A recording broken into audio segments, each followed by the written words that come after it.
Don't you know? Banging our heads to the rhythm of the code. We don't care about dollars or the shiny blades. We're just holding to zero. It's our everything. Round tripping positions, that's how we roll. We won't make a dollar, won't sell a thing. We're the zero holders, so that's what we sing. Zero holders, all that's what we sing.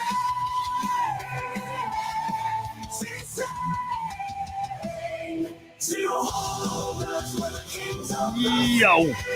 Good morning, guys. Mega GMs. God, I love that song. I love that song so much, man. Oh, what's up, Joanna? Good morning, man. Carbon, good morning. Drop King, GMs, dude.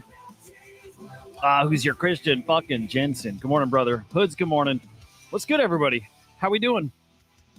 Fuck it. I just realized right before I went live, I have to go out of the house again today. Fuck that, dude. I'm tired of it. I had a good run. I had a good fucking month of going out, like, I don't know, every day on the weekend. Or I do know. Don't want to. I think my daughter, I have to go to a high school football bullshit thing today. God damn it. God damn it, dude. All right, let me fire off spaces here. You guys, come chat today. Come chat. It's tricky. Like Saturdays, we talk about, so much of what happened during the week. And unless there's like some hot shit that pops off on, what's up, DeYank? Good morning, man. Unless there's like hot shit that pops off like Saturday between when the show ends and then Sunday morning, I don't know. Like it should never run out of things to talk about, but here we are. No, that said, there's we got stuff. Actually, I like looking at Sundays as like, prep for the week, setting up for the week. So it's more of like, checking the market, checking for any milestone dates this week. Looking at NFT numbers, I love doing that on Sundays, checking out the week volume and trade profits. So I like that stuff. I do want to dive into that new like Heaven DEX. I don't know. Launchpad Wars, what? Unavoidable. It's a new DEX making a lot of waves, and it's not the last one we'll see here. And it doesn't stick around. I don't know. But it's worth peeking at that. Everybody pretty hyped on Backroom right now, too. Friends of mine even launching, keys or rooms there, too. I don't know. I don't know if it's going to work, but, token up. And man, hang on. Let me start this. Trying to get cute here with some plays. And, there's such a fucking game to it, man. Like I sold all my fuck coin yesterday. Prepping for the modest drop. Hang on. Let me get Lurky tagged on this stream, on this space is, trying to get set up for the modest drop that's coming this week. I don't think it's tomorrow. I think the date is announced tomorrow. And, and also planning that I'll just roll that in a cappy or get back into fun. Anyway, I'll show you what I did. I regret selling like I do with everything. And I just get too attached to shit. I don't like being fuck coinless, Lurky, not Reverb. It's Reverb Lurky. Lurky. Come on, god damn it. Lurky Reverb. Okay, here we go. Dude, what's up with this, by the way? What do you like Gemini Alpha signals? What's up here? What's up here, guys? We making some money? Are we making some money out there? I hope so. That's good shit. All right. Where to start? Where to start? We start by, I don't want to go today. Let's look at the market here. By the way, smash the like. We're live. All the usual spots. I think back on Kick too. On Abstract, though, we'll drop a link to Abstract in case anybody is not following along there. Live on Abstract, live on X, and live on YouTube. And yeah, dude, hit the like on the show. Stupid fucking face. I don't know. I don't know. Whatever. Quick look at the market this morning. Bitcoin 118K. ETH 45 hundo. Is ETH over? by the way. I mean, that was kind of the gist of this story I was reading this morning. The story that dropped yesterday, but prediction for Bitcoin this year, 150K. Love it. It's too low. And not thinking, this is the CEO of Canary, not thinking the ETH run lasts. In fact, doesn't think ETH hits an all-time high. Maybe what we saw last week was the tippity top. Dude, I have a lot of trouble seeing that. But also, nobody knows anything. Like, dude, could be totally right. Could be like, who the fuck knows? Solana 193. What are the catalysts for Solana? I saw somebody asking that yesterday, and it made me stop and think. And I'm like, okay, it's a good question. What does move the needle on Solana? And does base maturing like it is now hurt Solana in like a really tangible way? The same way that like Solana and Sui and base and all these things do kind of hurt ETH, right? So does Solana now have too much competition out there that maybe it doesn't reach some of these projections, some people have for it? Maybe. Drop King legend programs some sick indicators with Gemini in PineScript for trading view. Oh, dude. Let me peek at that. You smart motherfuckers. All right, let me see here.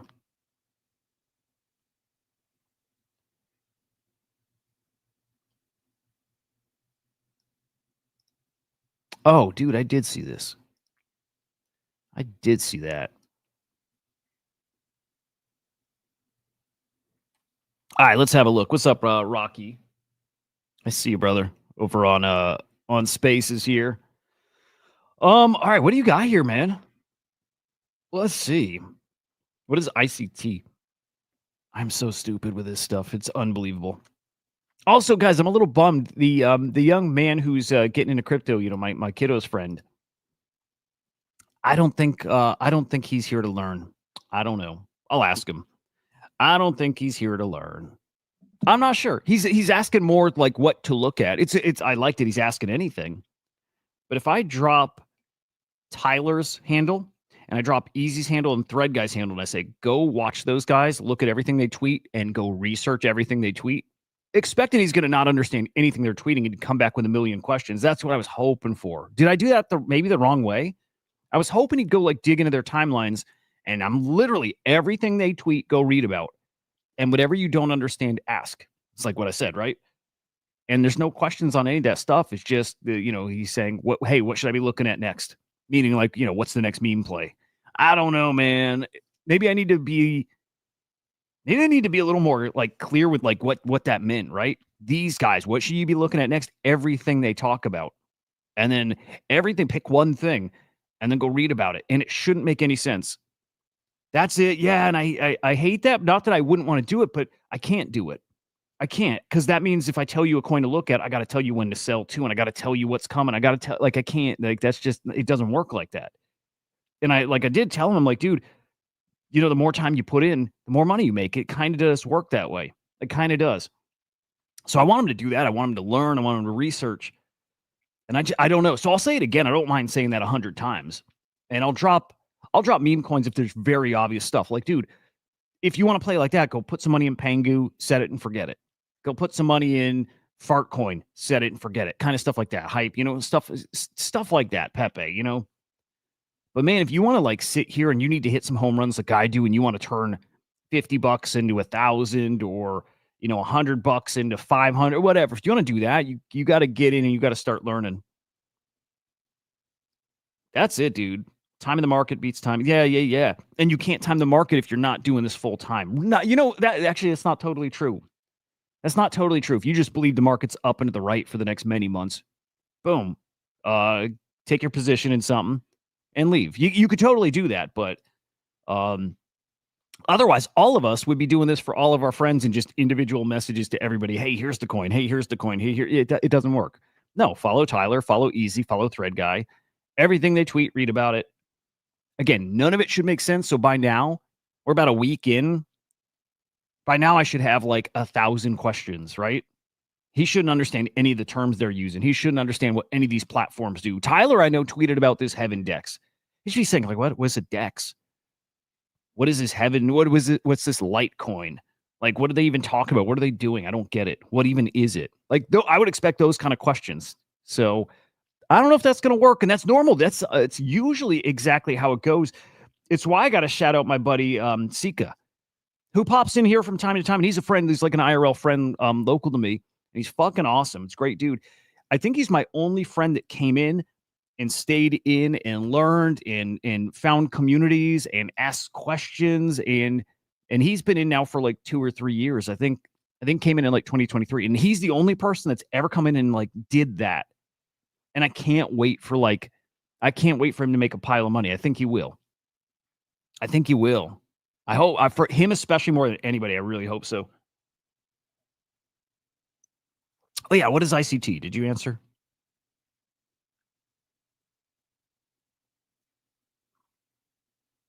With AI tutor, that's a good point too. Throw every question at Grok, throw every question at it, dude. It's not even fair anymore. It's not even fair. I was thinking when we got in, like all of us when we got in, we didn't have ChatGPT to ask. There was no, like the old guys, like the old guard, the last generation, they didn't share info that much, right? They kind of gate kept a lot of stuff. Like some of them slowly were willing to like trickle out, their alpha, their thoughts, right? But they didn't have it. Like people coming in now they don't know how hard it was back then. It was hard. It was pretty hard. ICT is a trading method. What?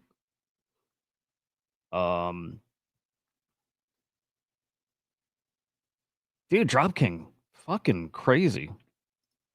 I didn't know your game, dude.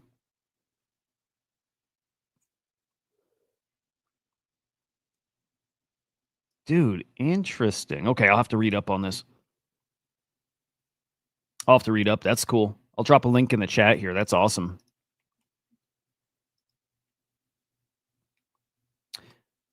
I would again. I just don't think it's as relatable, right?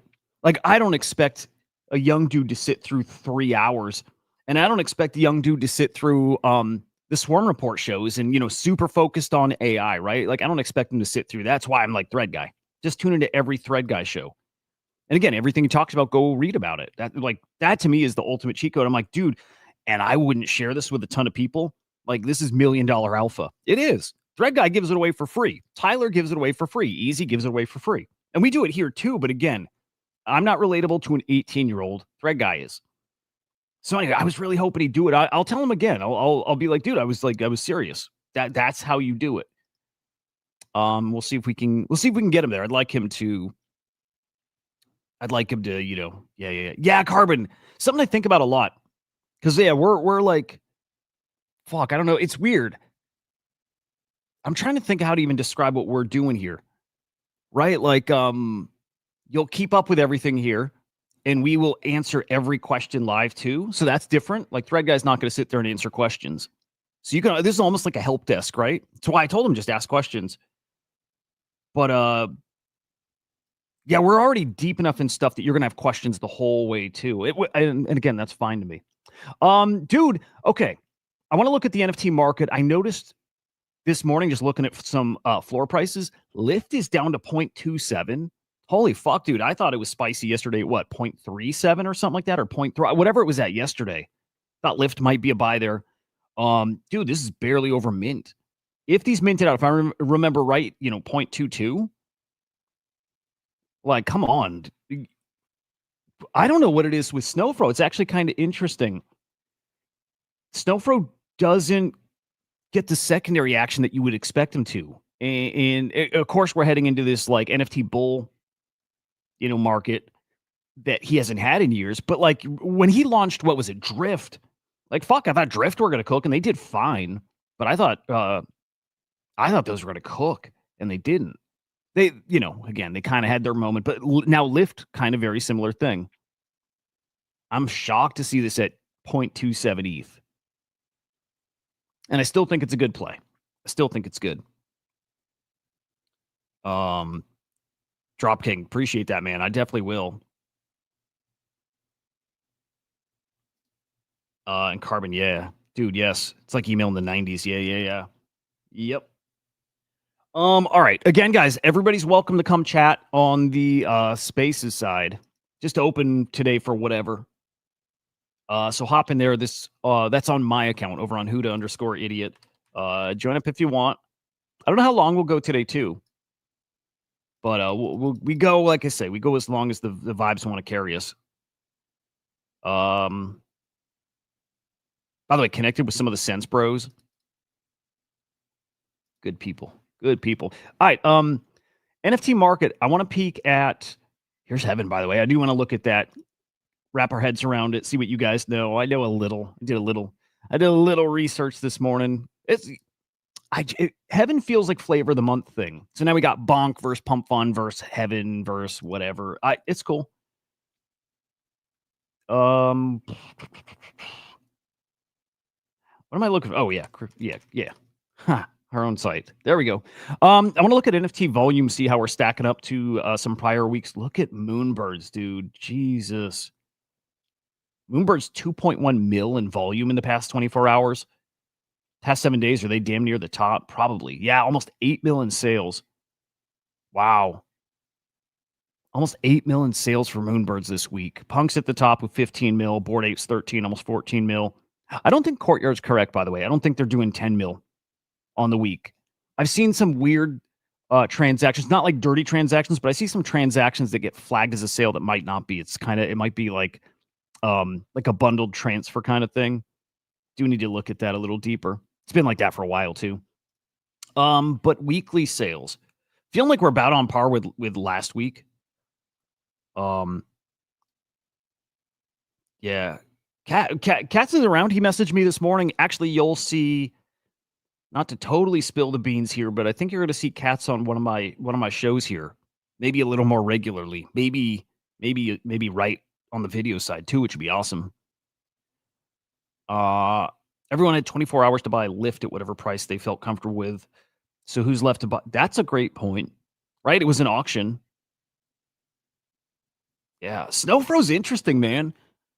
Like legend of the space, but does he have this like broad appeal? Because like think of this, Snowfro's known for Chromie Squiggles, right? Is that not one of the most challenging art collections to like understand? Like, right? Remember when we all first learned of Chromie Squiggles, and you're like, what the fuck? I know I did. I saw Chromie Squiggles. I'm like, why the fuck is somebody paying 20, 30 grand for this? Like, I don't get it. Like, I was starting to understand generative art, but I'm like, I don't get this. Right? I think Snowfro is really hard to understand. And then that applies to that Drift collection, or is that the right term? Is that the right name? The Velocity series thing? I think it is Drift. So it applies to that too. It's just some lines. And that probably applies to the new collection Lyft. It's just some pixelated characters. I think Snowfro is hard to understand. And at that point, I don't know, you're better off just going for the historic thing and getting the Chromie Squiggle. And my favorite thing about Chromie Squiggle is people using it as like an email signature. That's cool as shit. I think more artists should do that. I think there should be a series. This would be cool if I could get art blocks to do one collection that was like my idea. It would be a series of signatures, generative signatures, where it's a whole bunch of artists contributing to it. So like maybe you got a Zancan algorithm in it, and you got a Snowfro algo, and you got a Jack Butcher, and you got we'll just name a whole bunch of big artists, right? And all of them are part of this collection. And when you mint, you roll the dice with which artist you're going to get, right? But it mints you just a squiggle or whatever, some characters, whatever. But you can use it as the point of it is your email signature. I don't know. I think that'd be cool. I just think that'd be cool. Katz is great with the Katz is retarded. You know what I mean? He's like that retarded where he loves to research stuff. I hate it, dude. I hate research. I hate that. Well, okay, I like learning about stuff. I hate writing about it. And Kat is like so special retarded that he loves it. So good on him, because not many people will do that. I think that'll work really well if Katz and I tag team like a virtuals thing, right? I'll kind of host and I'll kind of keep pushing this thing along, and Katz can come with the research on stuff. Would be fun. Dude, Christian, yeah, Squiggle would be awesome to own. In fact, hang on, what's a Squiggle floor? Because I'll tell you something. There's like a part of me, they're 5.6 ETH. Okay, here's the scenario. V1 punks get to 10 ETH. Chromie Squiggles hanging around 6, 7, 8 ETH, I would definitely be sitting here debating if I would sell my V1 for a squiggle. I would, because like I'm like, I believe we're gonna see all these like the last cycle generative art things, like the historic collections in art museums, galleries. Like that's like that's like a 10-year play, 20-year play. But I think Chromie Squiggles are historic. I do. I think they're like I don't know, Beeple level kind of. They're like kinda. They're really special. I think Chromie Squiggles are way undervalued. Again, they're real hard to understand. They're really fucking hard to understand. But I would love a Chromie Squiggle. And again, if V1s get to 10 ETH and they're worth more than a Chromie Squiggle, I'd be tempted. If right now GVC were really hot and I could flip the hoodie GVC I have for the same price as a floor Chromie Squiggle, I would do that in a second. Dude, in a second. Cat Savant, dude, that's so good. Oh my God, Cat should change his name to that. Dude, that's so good. He is so retarded. It's unbelievable. Love you, Cats. He's so retarded. It's crazy. Maybe do a short no face instruction videos to go with it.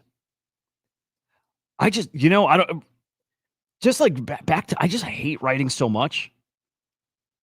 I would do video instructional stuff in a second, like I did with that live stream, like on my phone last week. I would much rather do that. Thing comes out, I research it. I just kind of like on camera say, this thing is hot. Here is why. Here's how you can play it. If I can do that, knock that out in like 3 to 4 or 5 minutes, that'd be so cool. I do not like writing. I don't know what it is, but part of it, dude, is just like, like I've told you, I work in my living room. I'm like smack dab in the middle of my living room. I don't have an office. And so there's just like when everybody's up, it's just there's like always noise around, always. If that changes, I think I can get back in writing mode. Like I used to write every day. I used to write articles. You can find stuff I've written all over like Yahoo Finance and Forecast News and stuff. I used to write all the time. I'm good at it. I hate it. Part of that is probably focus. Like you have to focus and you got to write to then get in the flow state where your writing's good. And I can't get there anymore. My youngest goes back to school this week. So we do I get a way longer like quiet period during the day now. So maybe we get back to it. Anyway, Chromie Squiggles want it. Probably will never have it. So be it, right? All right, NFT sales this week. How are we looking? Damn. Okay, well, I thought we'd be right on par with last week. We're not. In fact, okay, when we do the show, we're always 12 hours from the end of the data period. So here we go. 12 hours to go. We're at 130 mil. We'll get to like maybe 140. So we're probably not going to beat last week. In fact, we'll probably be our second lowest sales in the past like 5 weeks, which is not bad. Which is not bad at all. I'm probably more curious about trade profits. I need an office bad, dude. When the market was really hot, I was tempted to go rent a like an office space, and I was making enough money then to actually do it. Now, no. My son gone though, like I could use his room. Like thinking about that for sure. Yeah, just. Okay, I'm most curious about trade profits because the last 2 weeks trade profits were positive. Last 2 weeks were our best week of trade profits this year, which, we've been deep in the negative. Now, past 2 weeks, no. Like, I think for like 5-6 million positive trade profits combined the past 2 weeks. And I think it wasn't even our highest of like 2025. I think it was like our highest since like last October, November. So he's dreading that carbon. My kiddo comes back and he's got no room. It's just me streaming, me shitting in the litter box. He walks in, it's me doing that bullshit. Yeah, he's very protective of the room. He's worried like as soon as he's out, we take over his room. I'm like, no. But I did tell the missus, I'm like, I think we should get rid of his bed and get a futon there. So then we can use it as like an office hangout room. Still a bed there for when he comes home. That's the right idea, I think. Might make an executive decision there.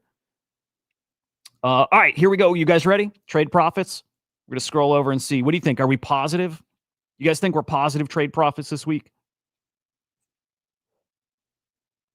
I kind of feel like we are, because I'll show you why. All right, let's just build the anticipation a little bit. because, let's see, when I see the expensive like NFTs here at the top, I'm assuming that people are up and they're going to lock in some profits while they're up, right? I think there's some Moonbird holders that got in low that are selling for profits this week. I think there's some punks that are selling for profits this week. And it doesn't take much, right? If we're like 3 to 5 mil in the positive, it takes what? Like 10 big punk sales, right? It doesn't take much, or Moonbirds, 10, 20, 30 big Moonbird sales to like, counter any losses. I'm with you. I think we're positive too. Let's peek. What's up, Edge? Good morning, man. Yeah, I think we're gonna be positive. Let's see. Let's go. No. Oh shit. Nope. We're 1.1, almost 1.2 mil in the negative. So we got time. We got time to flip that positive, but probably not going to happen. Dude, I wonder where those losses come from. Maybe it's Moonbirds. Okay. That could actually, that could make sense. Think of this, and let's look at top sales. People who bought Moonbirds when they were back at, how did they get 10, 20 ETH? Who right now are selling at a big loss, but for more money than they thought they'd get out of them after how dead they were. That could make a lot of sense too. So I'm going to go look at top sales. And let's take a peek. Top sales. I love doing this, by the way. I love finding where people are losing. Actually, it could even be stuff like this Bored Ape. 200 ETH sale, but this could have sold for like a mil last cycle. All right, let's check. Dude, our top sales are... these are all fake. Dude, I forgot this story. Did you guys see all those 100 ETH sales? Those 100 ETH Bored Ape sales? I'm looking at the top NFT sales of the past week, and the top 10 is all apes. The top 15 is all apes, and they're all like 75 to 200 ETH. There's no punks in the top 10. So I bet you we're going to look at these, and they're going to be a lot of them. I think a lot of them will be losses. Yeah. Okay. Yeah. Because look, sold for 200 ETH. The next sale is for 11 ETH. So I mean this is it. Whatever is going on here, and this is probably just straight up money laundering, right? But this thing right here is like an $800,000 loss. That's Bored Ape 4795. So like an $800,000 loss. This one right here did not get resold. So there's profits. This one probably. Hang on. So this one would also count as a loss too, but then then there's profits after. Look at this. This one sold for 100 ETH 3 days ago. This shit is so dirty. I'm not going to go add all this up, but look, 3 days ago sold for 11 ETH, then sold for 100 ETH, so there's profit there. Then sold again for 11 ETH, so big loss. Then sold again for 140 ETH. So people are wash trading shit, and your losses are coming from here. So it's like it's not that accurate. And I hope our algo, I'm going to have the guys peek at it, because our wash trade algo is awesome. So I wonder what's going on where maybe this isn't getting flagged, because they seem like wash, right? But there you go, 90 ETH. And then sold for, about 12 ETH. So the losses are all coming from the Bored Ape stuff. Yeah, I bet you that 1.2 mil is because of this shit. Stupid. I mean, it's funny. It's stupid or whatever. Maybe it's kind of not. So like one of the things, like especially this young dude, like, telling him how to do this stuff. I'm like, do not try to time the top. Do not try to time the bottom. Don't even think about this stuff like that. Think about your game plan, your IRL game plan. Think about nothing to do with crypto. You want X number of dollars to do this, whether it's put in savings or to buy a car or whatever it is. Okay, so that's your goal. Everything you're doing in crypto is to get to that point. So if it's wash trading, doing this and doing that to move funds over to here for that thing, I'm like, use this as like this vehicle to get to where you're trying to go, right? And sometimes part of that plan is losing money, moving money around because you have more money to make over here. Like there's a million reasons why somebody might be doing this. If it's somebody like enacting their game plan, fuck yeah. Right, I like that. Yeah, loss. Actually, that's a good point, Carbon. Harvesting losses. It could be. And keep this in mind. We're getting closer to loss harvesting season. That's at least on people's mind right now. And we're going to get there. And that does impact the market, right? From here on till we get to the end of the year, there's people who are going to go and take some big losses because, right, you write it off on your taxes. I think that's still a thing. So, yeah, you never know. But we are inching towards lost harvest season, and it does kind of affect the market. You know, it'd be cool. I'd love a little checkbox where I can just check profits across whatever assets I want. So I could like check all these punks and have it calculate the trade profits across those. This will get there, by the way, too. Right? This will get there. Alazar, good morning. Mufasa, good morning. Benny, I can't. If I didn't say good morning, dude. Oh, and over on Abstract, Smurfo, good morning. What's up, man? GMs. Okay. Oh, so just to tell you where this is going, and this is not far off, right? We got our Swarm agent, we got Copilot, and that shit is awesome. But like the next thing coming is Slam AI. Slam AI is Crypto Slam 2.0. It's like an AI version of Crypto Slam. It's something where I think through a terminal, through natural language, I can say, hey, what are the total trade profits on Punk 7235 and Punk 1714? And I just tell it the specific NFTs I wanted to look at and say, hey, what were the profits realized on this altogether? Natural language, like kind of research. That's where this shit's going. And I don't think that's far off at all. I can't wait because I look at it like it's an explorer and a research tool or whatever. It's like the ChatGPT of crypto. And a lot of people are, I think, trying to do that. And I think some people have some products out there, which cool. There's some good products out there. They still do not have what we have, which is all that data stored so we can process it and do things like the wash trade algorithm, like the wallet DNA stuff. Others can't do that because they can't do it live. It's impossible to do live unless you already have the data stored. Otherwise, it can't process that fast enough to be real time.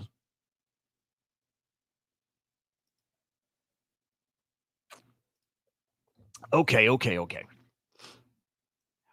So who here knows about the Heaven DEX and is using it and is bullish on it?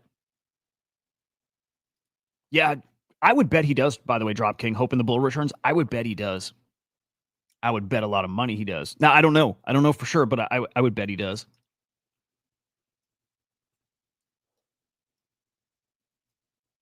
Damn, dude, I don't want to go to the game today. I don't want to go. I don't want to go. All right. So like quick Cappy check-in because we must. Almost bought Cappy. It got down to 3.5 overnight, huh? Damn. So I sold all my fuck coin, all of it, right around here, right about 4 mil. I kind of regret it.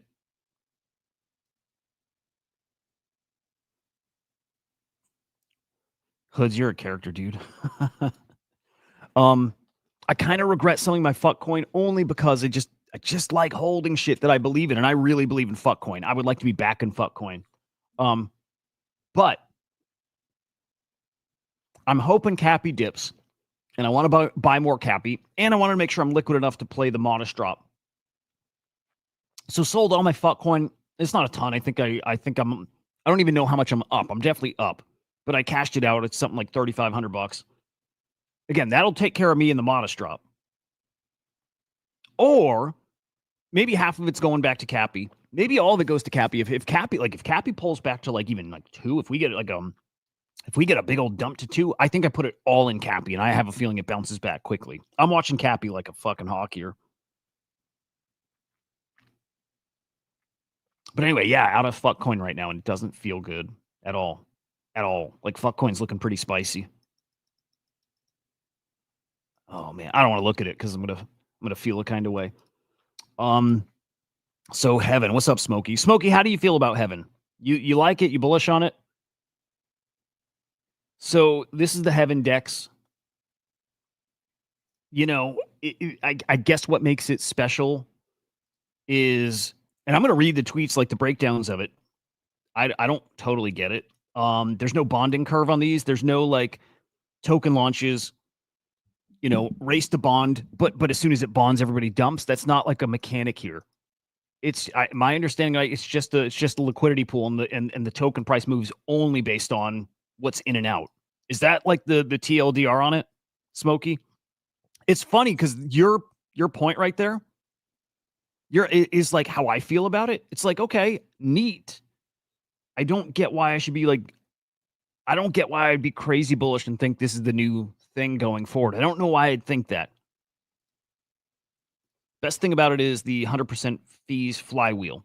So the fees, what? Go back to Heaven and go back into a token or something? I think they fuel the light token. So again, it's like, it's neat. It's cool. But is this some like game changing thing or what? I have a hard time seeing anything beating Pump Fun. I still think Pump Fun comes back and is like as dominant as they were before. So here's Lexapro, and at this point with Lexapro, if I see him talking about something, I don't want anything to do with it. Unless you catch it earlier, you catch it, you know he's in it before he's tweeting about it, kind of shit, right? But if he's talking about, I don't know, I don't think this is a guy I follow into a thing anymore. If I ever even used to, I don't think I ever used to really. Lexapro though, saying light went live. There was a messiness, FUD everywhere. Messiness and FUD, and everyone had launchpad fatigue. The full scope and tech and cultural value wasn't apparent. There's no cultural value. So nearly everyone, including elite traders, faded or missed it. So they solved whatever these issues were. Everybody's FOMOing into it. Great. It's, hey, cool and fun and all that stuff.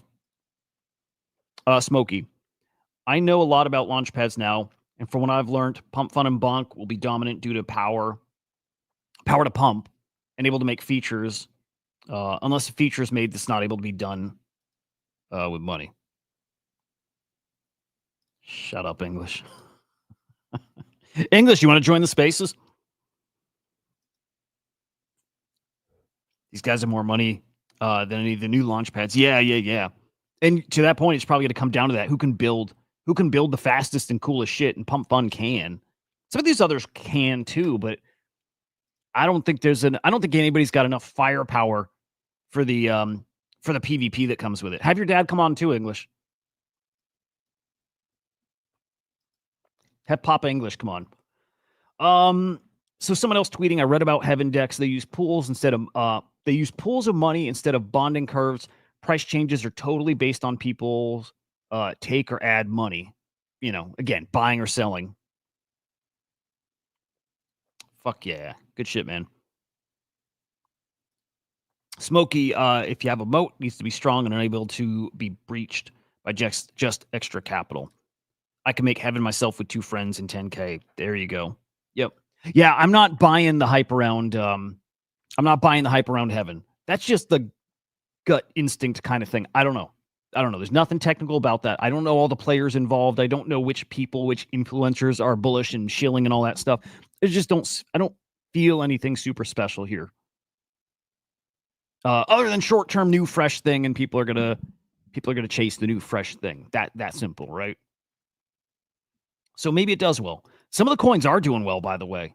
Again, this Litecoin's cooking. Actually, let's peek at that market cap. What was it? 60, 70 mil? It's at 60 right now. Oh, it's not the right one. Oh, is it? Hang on. No. Maybe.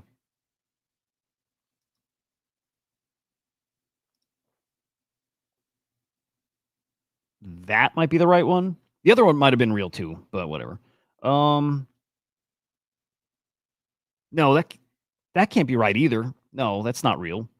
2,000 in volume in the past 24 hours. That's not. There's so much fake shit. If I'm reading it right.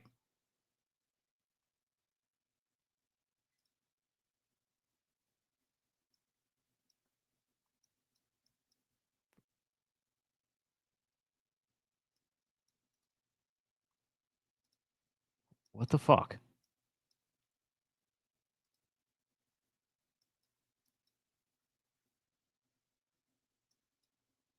Yeah, this bullshit. I think this is the real one, right? Dude, what is this?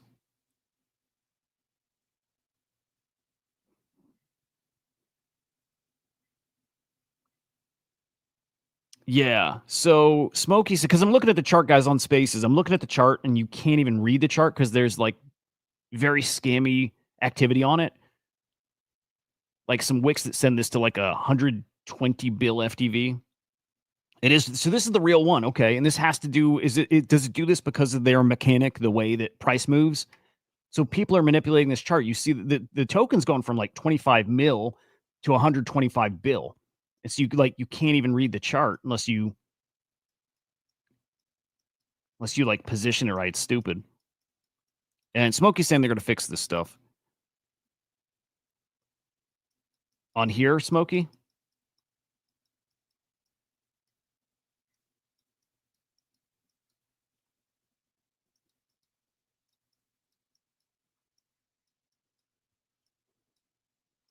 Yeah, so you can get an idea here. But then, yeah, those scam wicks are ridiculous. Yeah, who would want to play in that? Other than, okay, if there's fuckery going on in attention, then cool. But yeah, goofy. Goofy. Yeah, I have no interest in that stuff. This stuff literally has code repos chock full of all the info you need to build a DEX like Heaven. Yeah. Yeah, it doesn't feel like anything that I would give a shit about. Doesn't mean that you can't make money there. In fact, I'd say you probably can. You probably can right now. It's just the new hot thing. But also, I think, I don't know, people chasing the hot thing because it's kind of boring out there again. Kind of. Yo, what's up, man? How are you?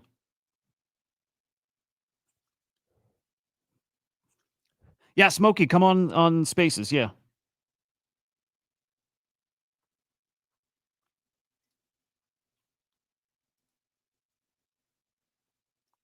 Yeah, explain it a bit. Explain why I should give a shit. But although, again, you and I, same thoughts, I think. Probably don't need to give a shit. You should give a shit. Sorry to do this to you, but probably about virtuals this week. Like it is, virtuals is about to have it's come up again.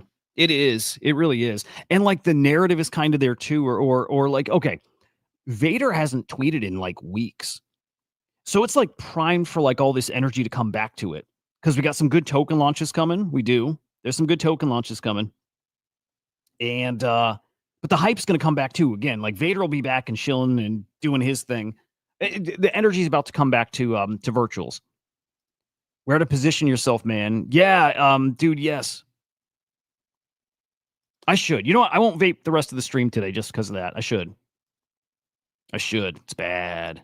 It's bad. Smokey. On Huda _idiot on X. It's good data advice. My lungs hurt. I should stop vaping. But yeah, dude, I'm with you here. AI agent's gonna have a huge comeback Q4. Yeah, I still look from the beginning, like when all this crazy shit happened and started a year ago, till we had like a pullback beginning of this year. All this, like I've always said, this is not the top. I say that about a lot of things, and I believe it about all these things too. But we didn't see the top of AI agents. I'm still thinking we can get to like a 50+ bill market cap for the AI agent ecosystem. I don't think we've seen the best part of it. I don't. And I think that's coming. All right, let's get Smokey up here. It's been a minute since we chatted, man. Smokey, is this a new account? How many accounts you got, man? Let me see. Is that a new account? No, it's not. Okay. Just new PFP or something. Yeah, I didn't recognize it. All right, let me see if I got you up here. Yeah, there we go. What's up, Smokey? English, tell your dad one more. Just one more. Okay, done. Smokey. Okay, approved again. Let's see. Yo. There we go. Can everybody hear me? Yeah, brother, we got you now. What's good, man? Sweet. How you doing, Huda? Dude, I'm doing great. Good here. Good to hear your voice, dude. It's been fucking months. Hell yeah. I mean, I'm, just trenching, doing my best out here. There's a lot going on. I mean, there's so much on all these different chains right now. I can see that a lot of people are like getting overwhelmed between all the stuff on Solana and Base and Hype, and it's just a big mess. But in truth, there's a lot of stuff that you can kind of tune out and not really be part of that noise. You know, like for me, I played Heaven DEX on the first couple days, and that's it. After the first couple days, right, things should already, you should have your positions in the ones that if it's successful, you're good. And outside of that, you shouldn't be like chasing everyone thinking it's a big narrative. Not really. What you more want is like, look at how Bonk and all these other tokens worked, right? There's a handful that you can name that were worth buying, right? In Pump Fund's case, there was Fartcoin, Troll, etc. But out of that, realistically, 99.99999% of them are gone. So of course you shouldn't be bidding most Heaven coins. Of course not. You only want to bid a couple that are really like launchpad leaders with maybe a flywheel effect or something, as we've seen that's very popular right now. Like the useless equivalent, right? Like the coin of that launch pad. Exactly. Ideally, you're not trying to chase every runner. There will be runners, right? Inevitably. But you're not trying to chase everyone. For instance, I'll give you a great example, right? I saw a token the other night that I thought was super cute, super funny. It was called All Dogs Go to Heaven. Right? Aww. Very cute. Like, I thought it was adorable. I loved it. So I thought, okay, this is a nice Heaven DEX token. I bought it. It went to zero, right? Classic. That's something you should expect, though, because there was nobody around it, no team members, nothing rallying around it. It's just a cute concept. So that's a very good example of something not to bid, because there's no hype, no nothing, no key anybody's around it. So you're just gambling at that point. But if you have a coin, right, like for instance, when you're looking at coins that get support, right, even in a minute way, you see the results, right? Like we saw with Ikun, Hosiko, all these many runners. Hosiko? Yeah, that was a Bonk coin. It's Hosiko, like a. that's great. I love that one. There you go. But the point is that these coins don't do well until they gain support, because people are what make these coins pump, right? And it depends on who those people are, how much money they have, et cetera, et cetera. So these are the key things you should be looking for. It's not that, oh, Heaven DEX this, Heaven DEX that. Not really. It's not about Heaven DEX. It's about what individuals are supporting the main runners, because everything else is really just going to rinse you unless you're willing to cheat really early or something. And even then, you might not get out in one piece. So think about it realistically. Is Heaven something to focus on? Is it this big meta? Not really. It's a DEX with a flywheel token. Very nice. So if you see the runner and Heaven DEX is supporting one coin or whatever, maybe that might be a good flip. But these aren't like, I don't think Heaven DEX is going to be around in 2 years. That's what I'm trying to say in a very nice way. Yep. You know? And I mean, just look at Believe. Just look at Believe and Boop, and look at DAOs.fun, and look at the hundreds of others that we've had already. GoFundMe, all this other shit. And those were backed. Yeah. Those had people behind them, like Solstice and all that other shit. Heaven has nobody. I'm surprised about Believe, to be honest. I thought that meta, I thought that shtick was going to work. I'm surprised it hasn't. What's the top Believe coin right now? Probably Launch Coin itself, to be honest with you. That, and then you've got like KingNet, Kled, a couple others, but typically just those big ones that were supported. That's what I was trying to explain, is that when they get that support from Pasternak and Believe Team, etc., they all go to 10 mil plus. Same with the Bonk coins, right? Like same with the Pump Fund coins even. Think about it. Chill House, Troll, all these coins did not go up meteorically until they got huge mentions from people, right? Like Elon and people like that. The whole key is that if a launch pad nowadays is supporting the coin, that some of their revenue is going back into it in buybacks. And we've seen that across the board on every launch pad. It started with one like Bonk and got very competitive quickly, where everybody said, if that's what the people want, let's do it so we get our market share back. And it worked. Pump Fund got its market share back because Elon started buying back coins and shilling them hard. And then they went to 100 mil and boom. Now you have the meta Pump Fund back. Do you think the Pump Fund meta is back? Like, do you think it's back and here to stay again? I'll tell you this. They've had over 70% market share for almost a week now. So they went from 20% compared to Bonk, who was at like 70, right back to the opposite. So they flipped instantly. It comes to show you that obviously anything can happen, but it all depends on the runners. That's what I'm getting at here. Heaven DEX's success purely banks on it having a runner or not. That's the truth of the matter. If there's a runner on your chain, people will go there. Why? Because it's more likely people will chase higher multiples, thus hold longer, thus make devs more money, thus more devs will launch on the launch pad, which there'll be more tokens on that launch pad, thus more people will gamble there. And that's it. That's how it works. So, right? It's a balance. Yeah. Does the runner require the founder pumping it and pumping money into it? 90% of the time, yes. 90% of the time, yes. That or key players. So in the case of Bonk, it was Bonk guy who did it for Nom, right? But you also had Soulport Tom and a couple others. And then for Pump Fun, it was Elon, and then you had Elon's, like the people under Elon. You had Mitch, you had Shadow, you had all these other guys, Gake, and et cetera, et cetera. And then you have the freelancers, the guys who just don't give a shit and have no loyalty to anything, like Pow, Cooker, all the best traders in the space. These guys, they are basically looking for enough liquidity and enough hype to continue upwards, because they can't take a trade unless there's enough liquidity in there for them to take. So you have to understand that the people have to get it to a threshold. And after that, it's up to giant whales to push it further. And they need to entice those whales and show them that they're a strong enough community, strong enough this and that.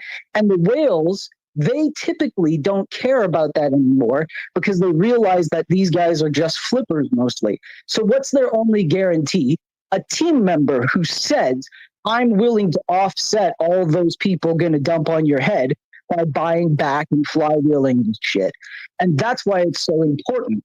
You kind of see how like it all amalgamates together to make this perfect form where it's a step-by-step process. Holders impress the team likes the meme, the public adopts it, the team endorses it, the whales jump in. That's the peak. That's where you want out.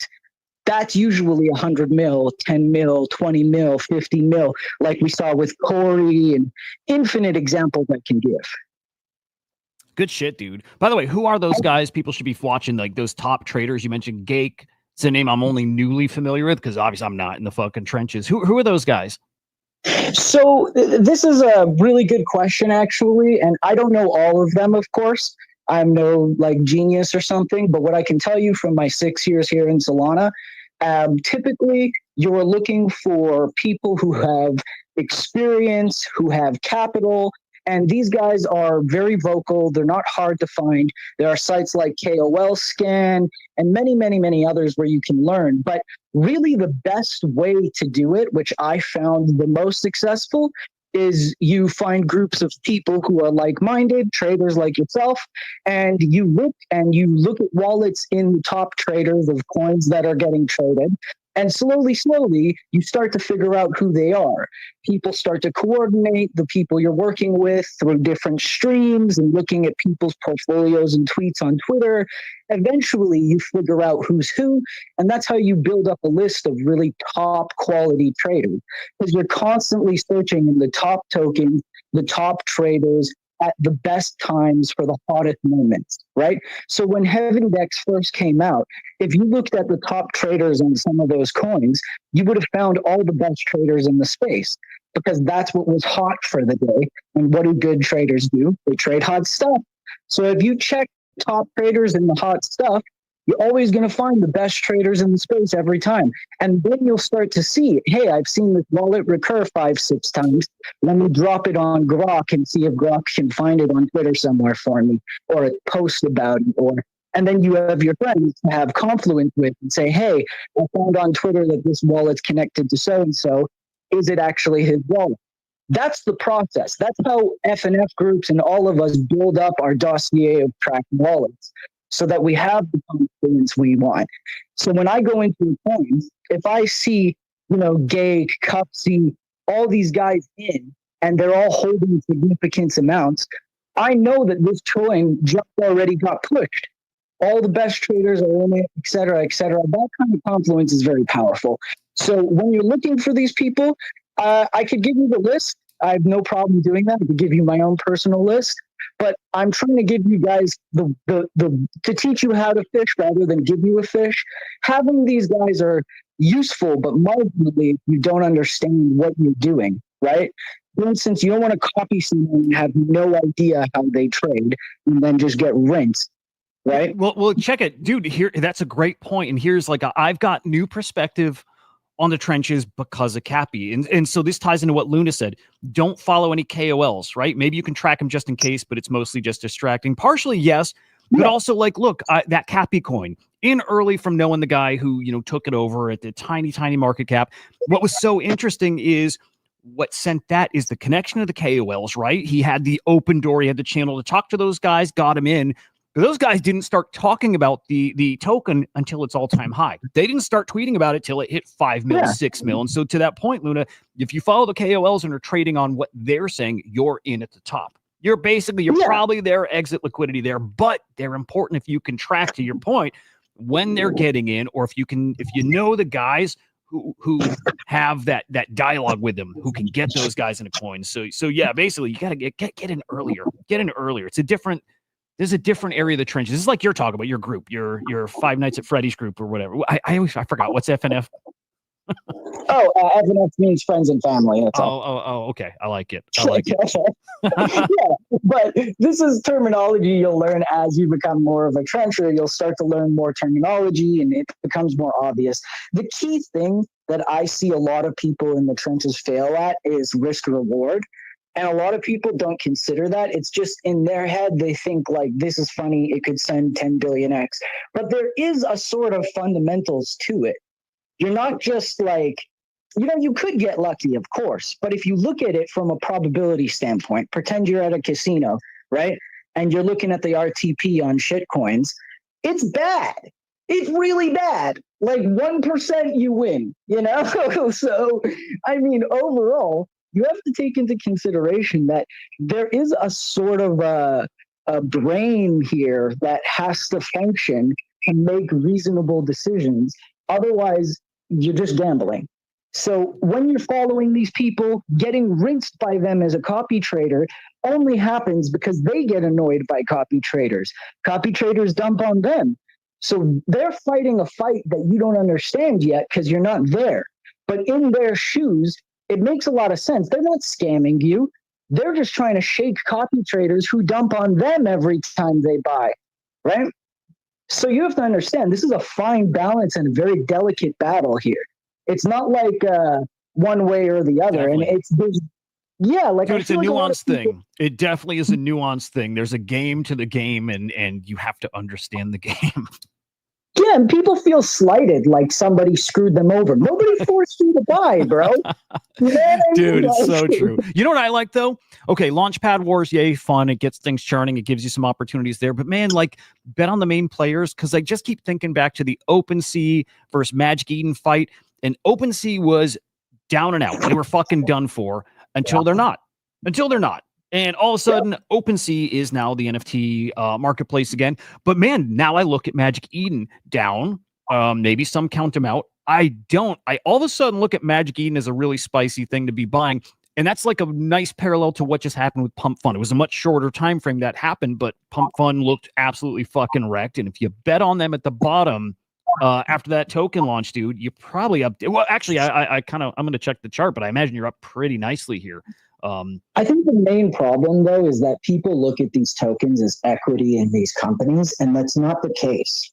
That's not what these tokens are for, right? Tokens themselves are not just raw equity in the company you're investing in, right? That's not the case at all. I mean, the truth of the matter is that these things have little to nothing to do with the fundamental value that they provide, right? If you were to do the math and you actually portioned everything out, you'd begin to realize very quickly that some things are overvalued and some things are undervalued. Just do it. It's really easy. Go to Dune, take the revenue from each protocol and match it up to the market cap and do it based on a year And if you try traditionally value it as a normal company, you'd realize that the market has priced this thing completely incorrectly on every metric. But that's the thing. That's because we're in irrational, sentimental-based markets. So you have to recognize that sentiment can shift just like this, which means price can shift just like this. Hence why we're such a volatile market. None of this has anything to do with the runners, though. The truth is the runners only stimulate the revenue, which gets people to think that it's worth it to buy this token, but it doesn't go up by the increment of revenue that it got. Meaning there's no real fundamental value there. Dude, The hype of the it's like idea. Marad says, the value of these coins is mimetic. All these like things like Ethereum, even Bitcoin, the value is mimetic. And so revenue, and having like massive TV, like having that equals mind share. And that, equates to price more than how much rev are they doing, right? And that's kind of it. It's all fucking mimetic, which, by the way, like random point, but it's why I'm so, still so bullish on these meme coins. And I do think they still cannibalize from all these altcoins too. And I still think meme coin super cycle thing is in play. We'll see. Actually, what is the market cap of the meme ecosystem now? I'm curious because we got to that all-time high earlier in the year. Yeah, I'm curious where we're at. Let's see. Let's have a look-see. We're definitely in the multiple billions, like well over, I'm pretty sure. But ideally, what people need to recognize, though, is that like it's not about which one of these will win or lose. No one cares because no one knows. Truth of the matter is that like look at what happens with bags, right? If you would have caught the bags wave and just went with the big tokens that Finn endorsed, like on the Mr. Beast stream, Finn donated $250,000 to the Mr. Beast stream.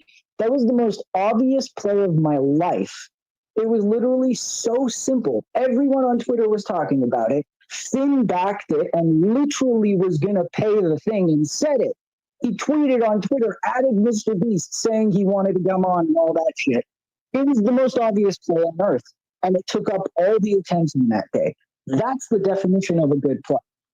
It's simple, it's right in your face 95% of the time, and it's backed by the biggest people on Twitter. So as long as your tracker is on just few people, you don't need that many, you're good. You're going to catch one eventually. It's just a matter of time.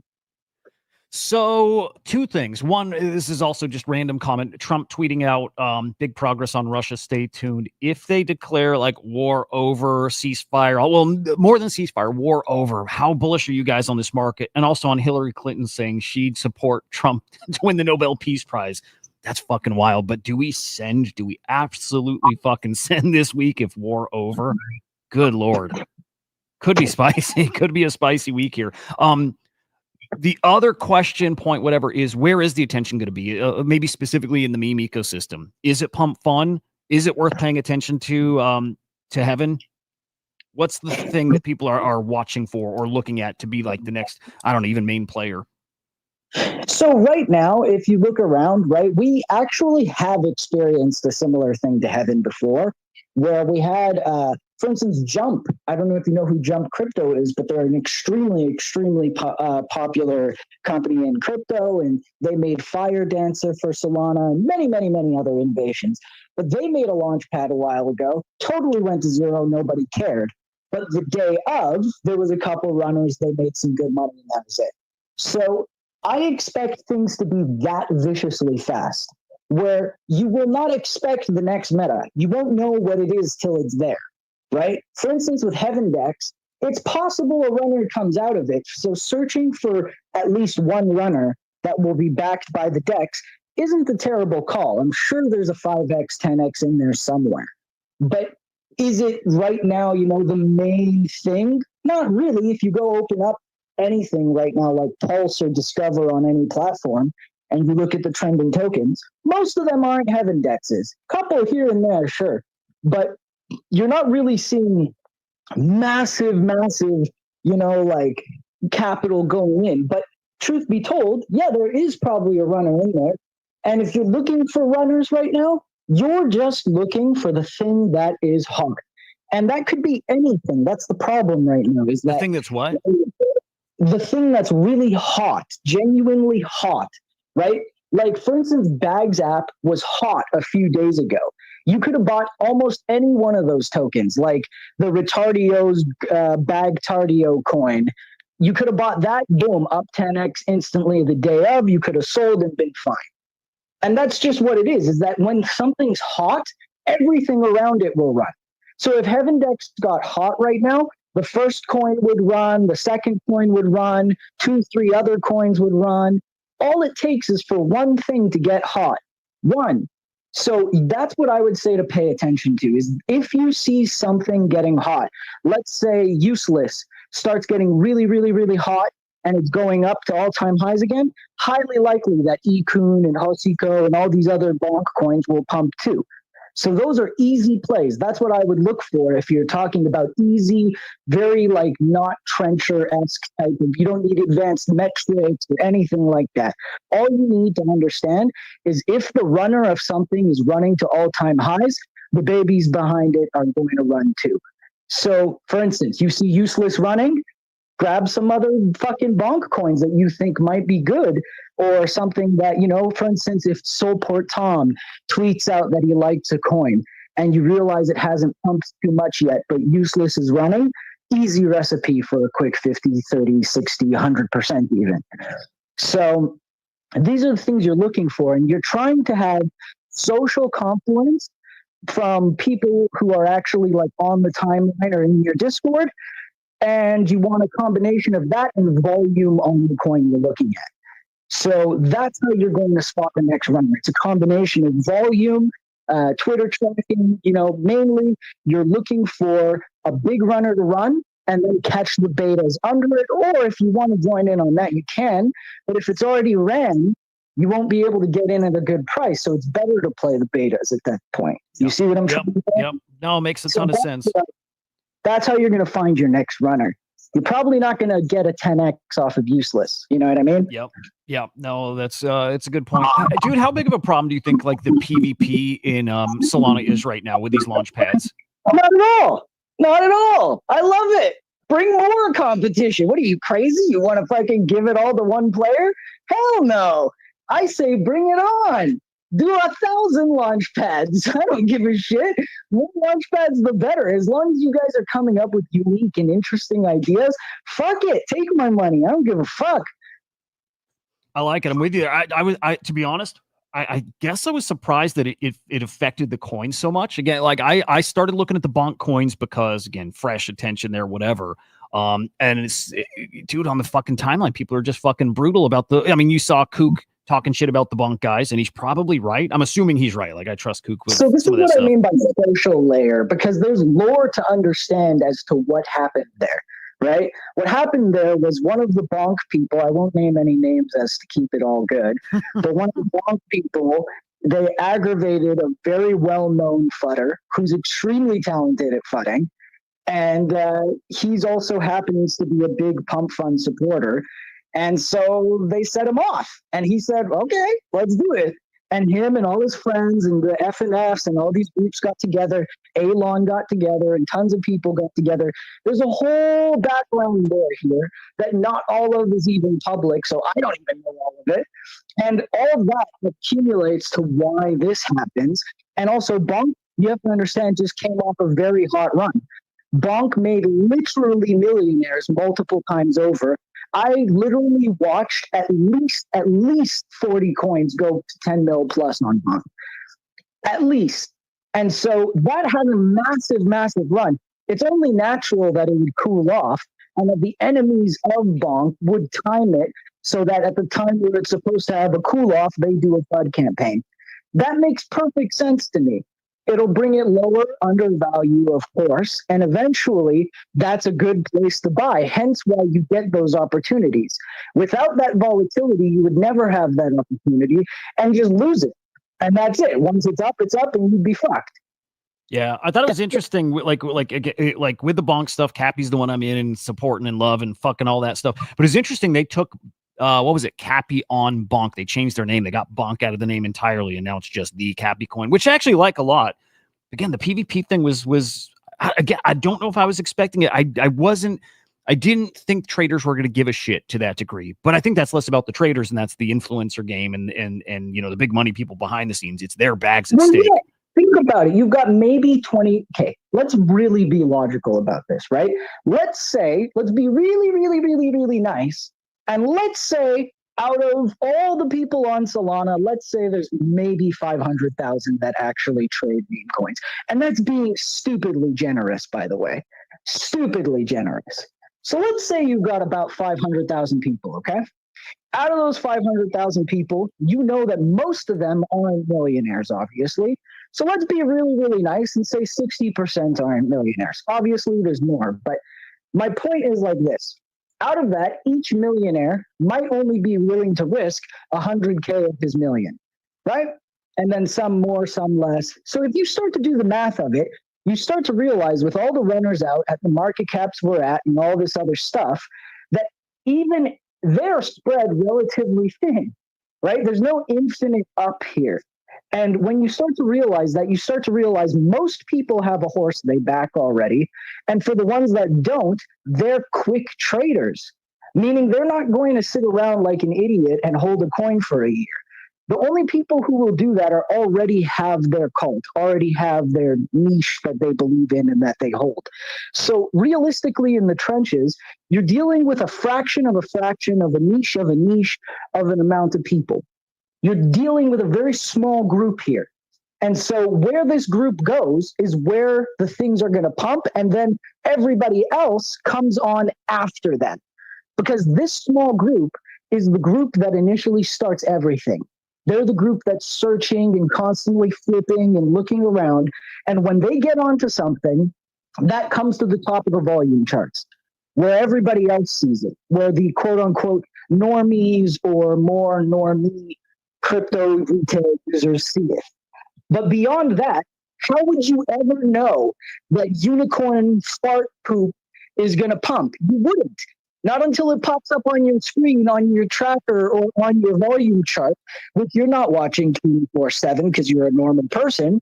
So typically, the only way that this stuff will even get to people's view is through Twitter and all this other stuff. And that's why you're looking to follow that small group. Everything else outside of that, once it's on Twitter, once it's somewhere else, you've already failed. Mission failed, right?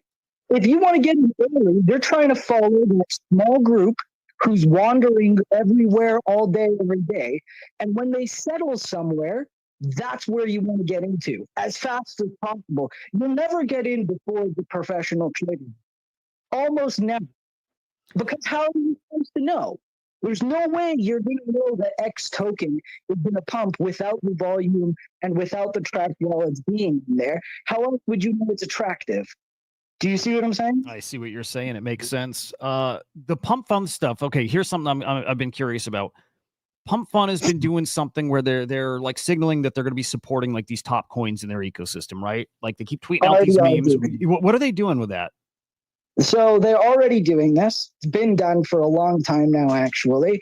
And this all starts off from a while back where basically a couple coins get support and they go crazy. Elon realizes, holy crap, I can actually pump my launch pad by supporting players on the launch pad, giving people hope that this can happen for a new coin. Thus, they get a lot more energy into them.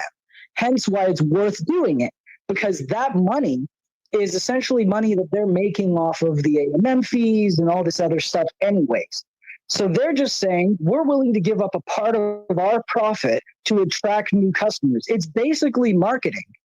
You understand? But instead of marketing funds getting paid to some retard marketing team to make some posters or whatever, they're actually purchasing the coin, driving the valuation up, making people in their ecosystem who love their ecosystem more money, and as well as promoting their coins, making the coins on their platform more attractive. So these people start to re-ape that money into the attractive coins that they think that might get that kind of support in the future. The fact that that kind of support exists on a consistent basis is what gives people the hope that the next coin they're trading has that probability too. And that's what's basically causing a lot of these runners. It's that idea, that sentiment shift that has been now planted in their heads. And that's what's happened with many coins, right? That's why CLED ran on Believe and all this other stuff. It only started to run when Pasternak and all these people started saying flywheel, flywheel, flywheel, right? And it's the same thing with everywhere. It's all about money, right? We've seen it in NFTs too. When an NFT is getting an airdrop, what happens? Value goes up 2x, instantly, 3x, whatever. But the point is that when money talks, people listen. That's what it is. That's really what it is. Because I now know that I can relatively safely buy XYZ token on Launchpad, knowing that $20 million worth of fees are going into it. That's how GP operates too, right? Where they have hundreds of thousands of dollars in buybacks that happens all the time, every 5 minutes on the chart. They're buying back with the revenue they make. So the more revenue they make, that more the price is going to go up, not just because people are getting excited, but because people know exactly how many dollars is going to go into that. So if I know last week they made 500K and they do it every 5 minutes, the math is right in front of you. There's the equation. Divide, multiply, do what you got to do, and boom, you know exactly how much the price will go up. And that's without other people buying. Thus, it's very attractive. If you have a guaranteed 20% in front of you, plus you know that other people are going to get excited and pump it up more, so that's probably 40%, that's easy money. And everybody will jump onto that at once. And the more people excited about that believe in that, the more the price will go up. Believe. Hey, so I want to move on to another topic here. Give me, by the way, awesome shit, dude. Thank you. Give people, if you want, your top, let's say, 2 or 3 coins that they should be looking at, or even give them a top character, somebody they should be following here. Because I have a lot of people that watch that are not plugged in like you. Ooh, what a question. You know, there's a lot going on. Let's start with the guy first. I would say that when it comes to majors and leverage trading and stuff like that, I would be looking at Trader Main. I think he's really good. He's got YouTube content. He's got a Twitter. He's got all these different bells and whistles, free Telegram, whatever. Great guy. He's been around a long time. Really, really talented leverage trader. I think if you're into leverage and you're into majors, good guy to visit. For meme coins, personally, I'm a big fan of Pastel Alpha. Their leader is Cooker, and he's a very, very talented trader. He made $3 million off of Useless. He was in very, very early. He made like multiple thousands of SOL on other plays. He was a big launchpad guy for Bonk, made a ton of money on there. Very, very talented overall. Great meme coin trader. You can join his alpha group for like $200 a month, but that's a whole nother thing if you want to pay or not. Yeah, should people do that? And what's his name again? Cooker. He's a very, very talented, his name is Cooker Flips on Twitter, I think. We go. He's a very, very talented trader, one of the top traders in the space, and I think a good introduction into what a lot of these whales and bigger traders look like. But remember, this isn't like, don't definitively follow the guy like he's Jesus, right? I mean, he's a human being. He makes mistakes. He's also got a lot more size than you guys, so be aware of that. But he's got a free Telegram where he posts stuff all the time. I would also recommend following Pal. Pal's also got a free Telegram, and he's an extremely talented trader. And for my last recommendation of a guy that I would follow, I would say if you're on Twitch, you can follow Cupsy's streams. He actually streams all the time of him live trading. And he's one of the best traders in the space, up many, many millions of dollars. So you can watch him live trade on Twitch. So you should do that once in a while too. Drop his name again? That was Cupsy? Yeah, that was Cupsy. So Cupsy's on Twitch. Cooker has his own alpha group and free Telegram and stuff like that if you want to join.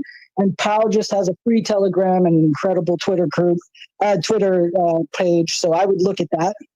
And then as for runners, I don't like shilling stuff to people like that because I know how disingenuous it feels when somebody calls me and they're like, oh, I'm in this coin, that coin, this coin. It's like, yeah, okay, we know you're just shilling your shit. Like, I'm not stupid, right?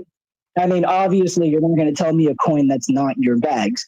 So I'm going to go for a little bit of a different approach. I'm actually going to talk about the top coins that I don't own that I think are interesting. Spicy. Sound good? All right. So number one, this should be obvious to almost anybody, but I think that Pengu is actually probably one of the most interesting tokens in the entire ecosystem right now because they have an infinite amount of options of things to do. They're also backed by, one of the most prominent and vocal people in all of crypto, Luca Netz. Anybody hears him speak, they're listening. And, he has a lot of interesting plans. He's a brilliant guy. It's an extremely high market cap. So you have tons of liquidity there to play with. Plus, you can trade it on leverage. So if you feel left behind, you have leverage if you think it's going up. So you can still make those 200, 500% gains if it makes its move. And what's better about it, which I like a lot, is that it's connected to Abstract.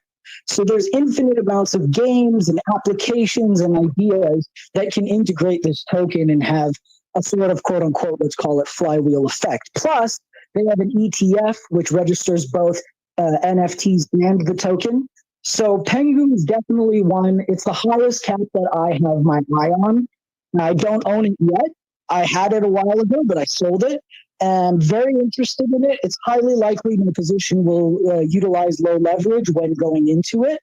But I'm waiting for the right time, but I'm watching it very carefully. I think it's an extremely special token and shouldn't be ignored. So Pengu would be my first pick for sure.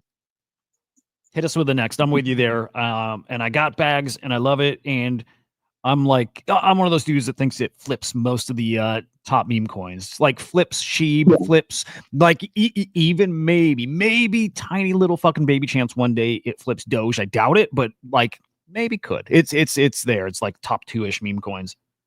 For sure.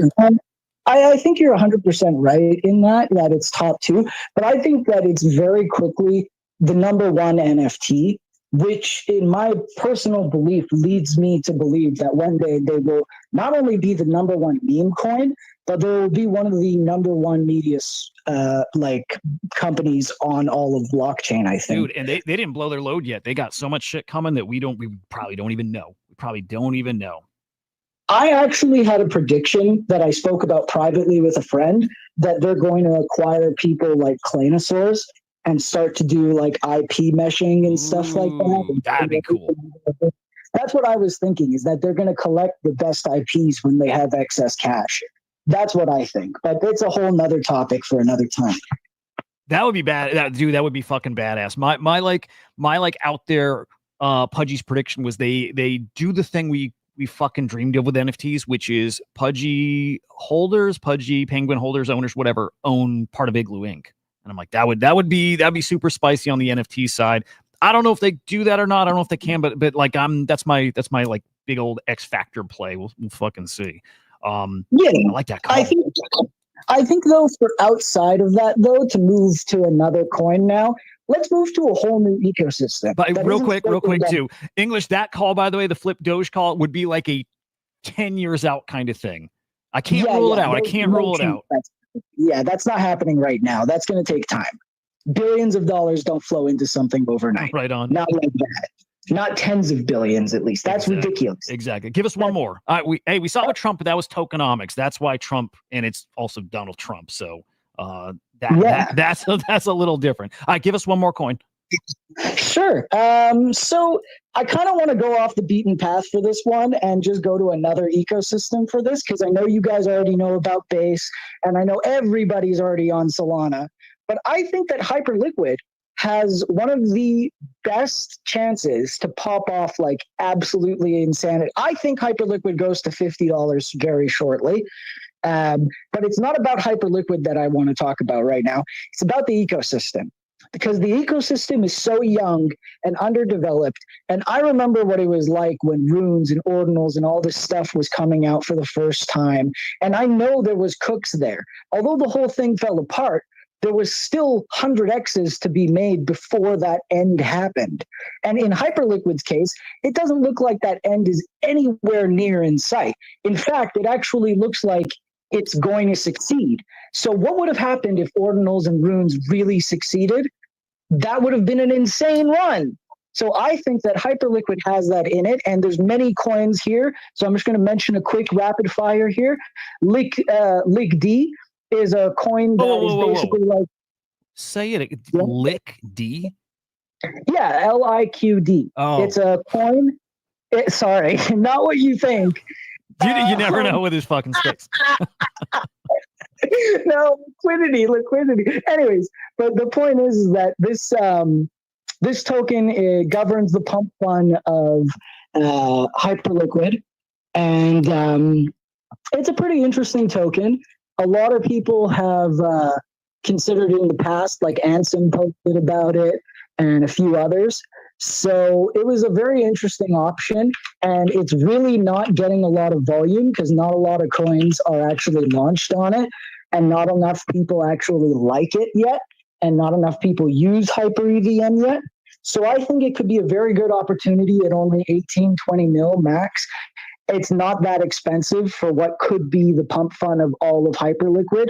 So that's very interesting to me, something I have on my list, as well as I'm on Hyperliquid trying to find the next, whiff of Hyperliquid. So I'm looking at tokens like All Right Buddy, which is known as Buddy, and there's a few others. You have many other stuff here. In terms of airdrops, there are tokens being earned right now. So I'm earning the Jupiter of Hyperliquid right now called Swap on a website called Hyperswap for just providing liquidity with my Fartcoin and my Hyperliquid. So I earn Fartcoin and Hyperliquid every day, as well as I'm earning some X Swap, which will turn into Swap on TGE.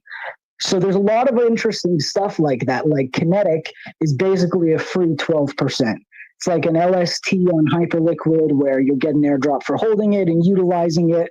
It's like, for instance, what happened with Fredmetric and all these other LSTs. It's a free 12% on airdrop. So if you're interested in stuff like that, you can do all sorts of stuff, from earning tokens and airdrops to buying reasonable memes and decent companies that have an opportunity to move on Hyperliquid. And it's very underutilized.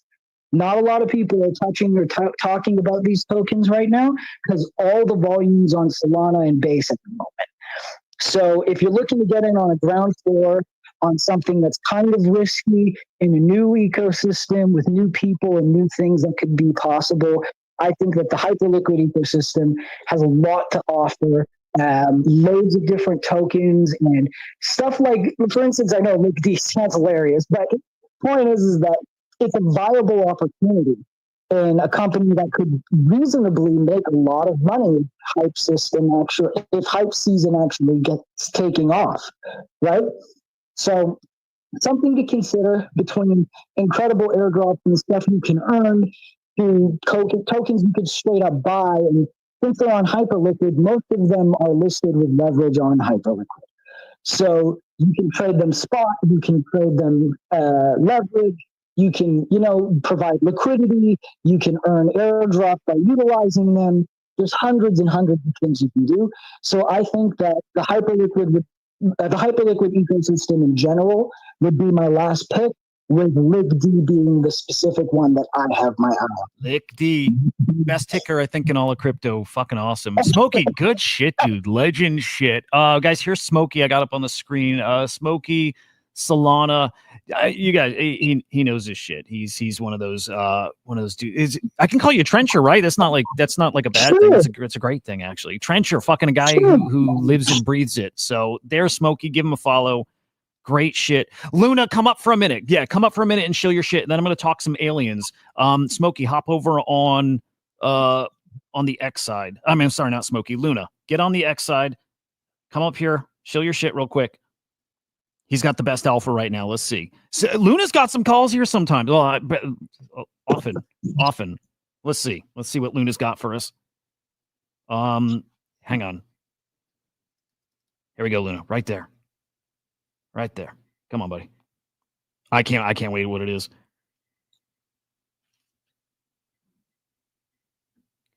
All right, let's see. In the meantime, we're waiting for Luna. When you get the chance, I would love to share some wallets and some tools with you whenever you're interested, and we could go over that stuff, see what you like and what you want to share with your audience. Romance brewing. I feel it. All right, let me line up a couple other stories I want to get to. Luna, I'm watching out for you, by the way. So request when you get there. Barry, good morning, dude. What's up, man? How are you?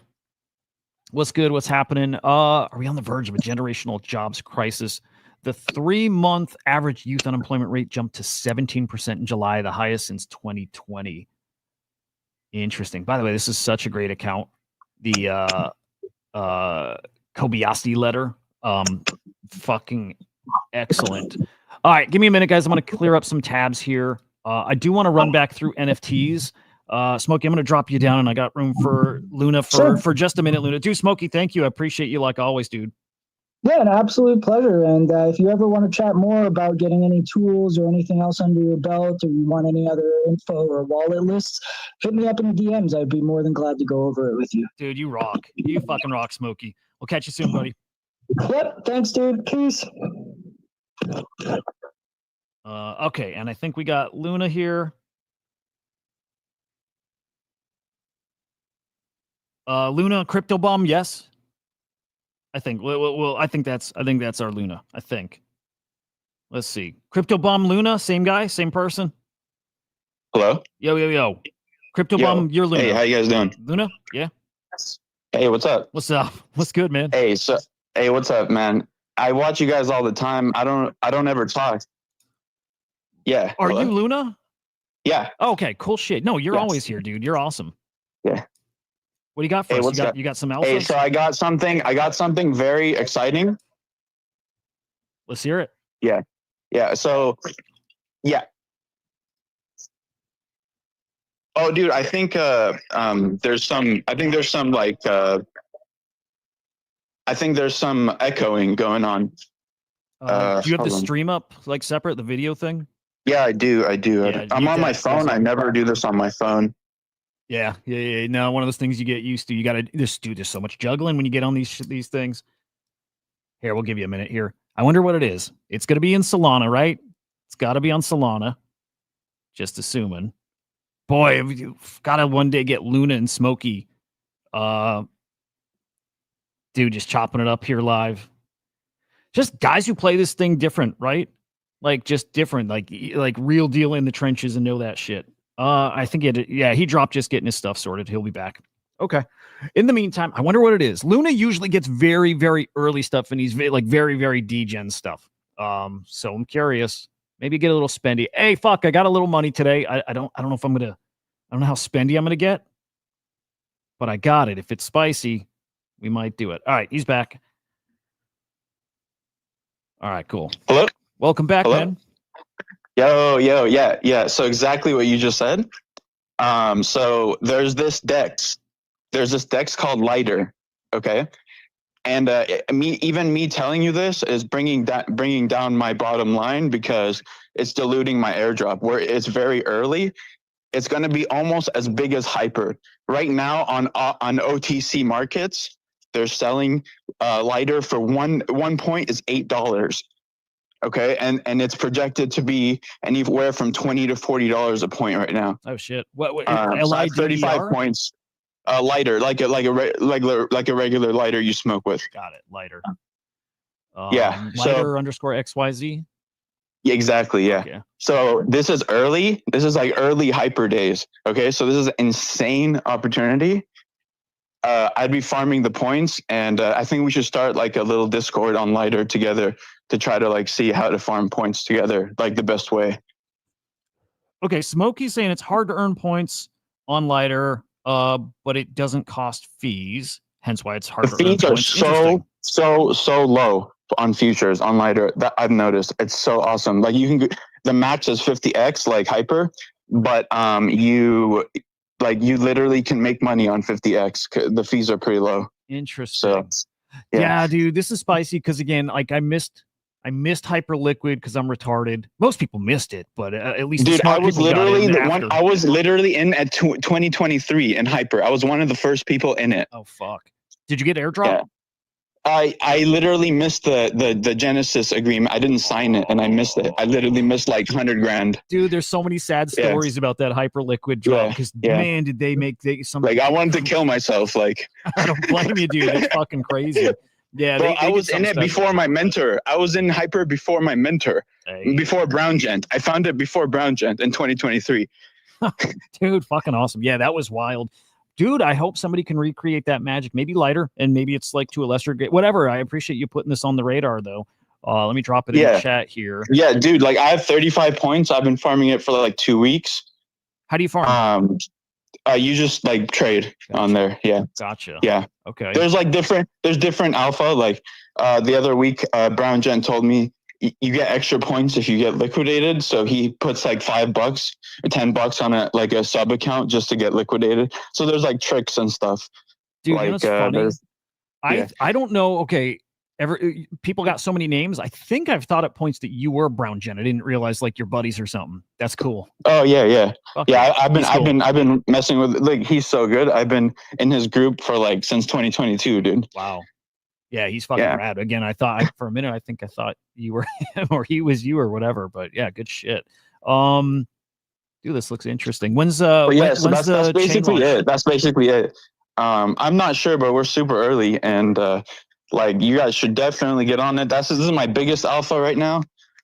Basically this abstract and like Hyper season 2 are probably like the biggest things you guys should be focusing on. I love it, dude. I love it. Thank you so much for sharing that. I hope I can get my ass on here and trade. Do I need a VPN to use this too? Yeah. Okay. All right. It's the thing that kept me off of Hyperliquid, but it shouldn't have. That's just me being lazy. But it's time to fucking play. Dude, really cool. Thank you for this, sir. Yeah, man. Yeah, no worries. I just wanted to share with you guys because you guys, I'm always in here listening, and yeah, you guys are like my little friend group that in my head. Oh man, we got our family here. I fucking love it. Yeah, we're fucking like at least me, old fucking lame, but like I love this thing we do, man. I love that everybody shares here. So really cool. Appreciate you, buddy. Yeah, man. Peace. I'm gonna listen. I'm gonna step down. Sounds good. All right, see you, buddy. Bye. Cool shit. Okay, that gives me an idea. Like I'm always just trying to find right format, right ways to do this stuff. I think we need at least like once a week. Like we definitely need the chat thing. And in fact, we need more people. So I think we need to promote the day and time that we do like a group chat. But I think we need a time of the show where people that tune in here especially come on for 5 minutes and shill something awesome. And just like a rapid fire. Like when I did that 12-hour stream and it was all lined up and it was rapid fire projects coming on to talk to projects, we needed like a rapid fire shill your shit thing. But I don't want like people we don't know. Like, right, I want Smokey and I want Loon and I want like English. I want guys we know. I don't want guys coming up with like that we don't know shilling shit we don't really care about that are trying to. I don't want that. But I want the guys here to come up and shill their shit. And I need a way for people that like maybe don't want to talk, right? Like, maybe you have to. Maybe you have to. I just know some people get shy and don't want to talk on something. We'll figure that out. Either way, we need a shill segment. That's for sure. Carbon chat thinks nice people coming up. Yeah, dude. Yes, Carbon. Yes. Yeah. Like I never heard of Lighter before. Wouldn't have known about it if Luna didn't drop that right now. So that was cool shit. And then Smokey dropping his wisdom too. It's awesome. We again between everybody here, we got a lot of corners covered here in all these different markets. So we got some plays here now. Good shit. Thank you again, man. All right. What else we want to get into? Again, it's slower. But let me peek. I had some notes, things I wanted to talk about. And again, I gotta say, my ecosystem virtuals, right? It's looking spicy. It is looking spicy over in virtuals. So Leono, I'm just putting it on the radar. I don't know much about the project, but I see good accounts mentioning this, that it's coming here. I think even launching this week. There's like 5 or so good launches coming this week. And like 2 of them are pretty fucking big. So again, plug back into virtuals. I think virtuals about to pop off here.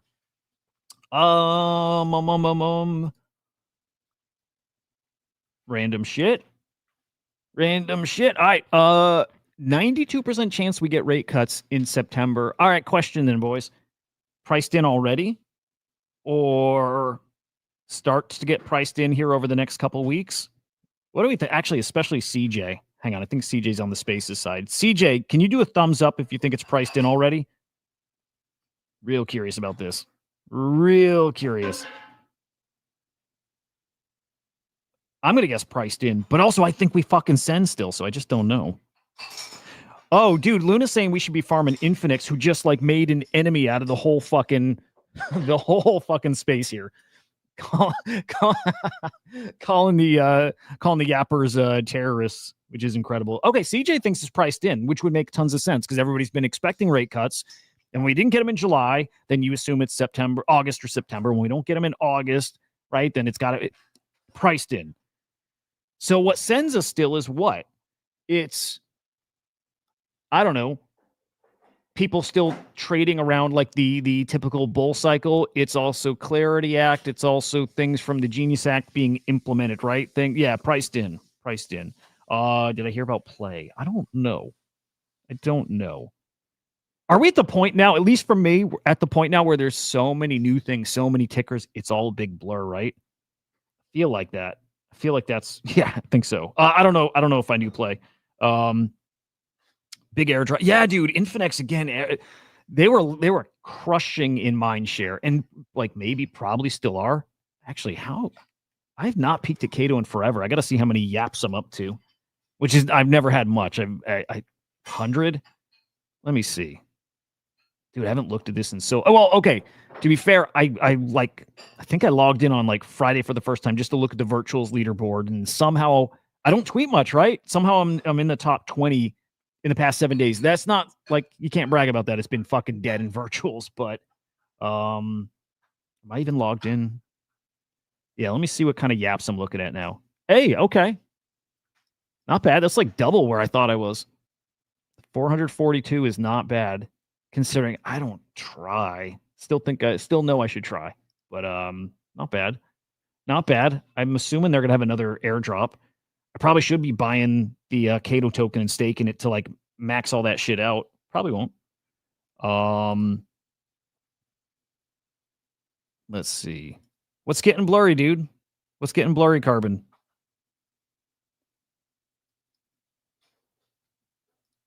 And what is that, Smokey? Hang on. All right. What else, guys? What else is cooking out there? What should we be looking at? I'm going to go peek through NFTs again.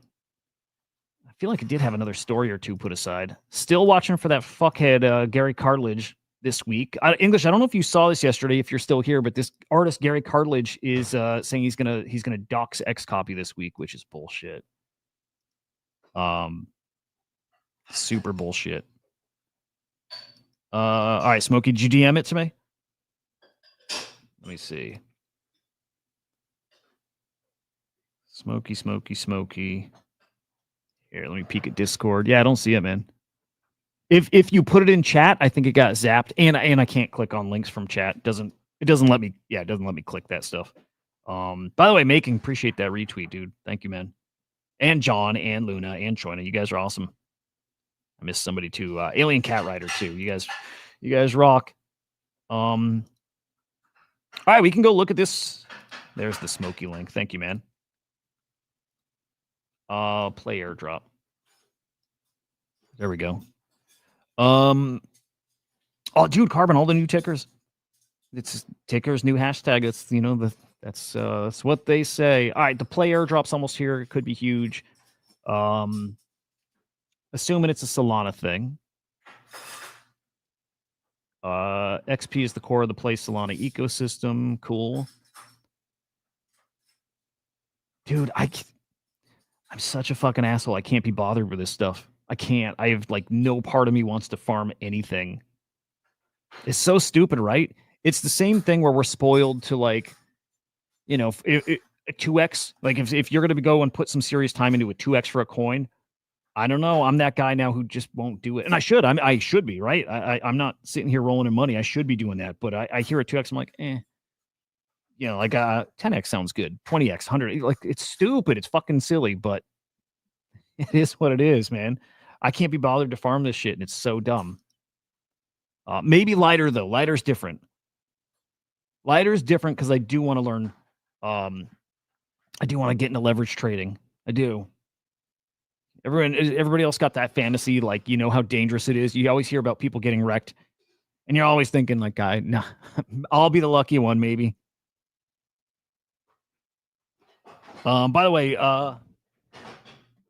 Vamos. Hope I'm reading saying that right. But I hope you got that answer too about lighter. By the way, again, leverage trading, just trading on the platform, earn points. Hopefully, get nice big fat airdrop here at TGE, which would be cool. Lighter drop can be massive. Do you feel like Luna, like a lot of people don't know about that? Like it is that under the radar? Like I don't think I heard about it. So, but I'm also probably not in the right circles. So if that's pretty under the radar, then that's some sweet alpha. I dig it. All right. By the way, I pulled up that Gake dude because I know Gake's in Cappy, and I don't think he's shilled it yet, or if he has, it's been a nice light shill. So pulled it up just because of that. Does he have a got Cappy in his banner yet? Nope. Maybe one day. Play as a physical console. Oh, dude. Okay, cool. Plus an airdrop. Okay. All right, good shit. Did you guys hear the IP story? This is not new as of today. I think this is like a yesterday thing. I liked the IP story protocol thing, right? I liked the idea of it. I was like, this is the stupid thing. I do the hopium and whatever. But I was hoping I'm like, okay, licensing, royalties, fucking the IP play didn't work last cycle, but I bought into the idea. Like there's something about that idea that makes sense, even if like the idea isn't firmed up. But like the dream that you can tokenize licenses and royalties, like it's just something I'm like, okay, what if, right? And I was hoping that story protocol could be like the version that works. Only because what? It's somebody new taking a stab at it, and because I think they're using AI to somehow help manage it. The truth is, I don't think anybody had a clear vision of how it's going to work, but again, was still pretty darn hopeful that this could be the one. Founder left. Right? The founder left as of yesterday, announced he's moving on to something else, and he'll be involved, actively as an advisor, which sounds like bullshit. They had no revenue. Nobody gave a shit. Nothing about IP or story protocol was actually working. Founder leaves. Everybody's giving them shit too, and I think rightfully so. So if you haven't heard, that's a big old story over this past weekend. Story protocol not dead, but I don't know. What does it say when your founder's out? Probably token. Oh shit! If you could short that token, might not be a bad play right now. We can peek at token price after, but I imagine not going to be great.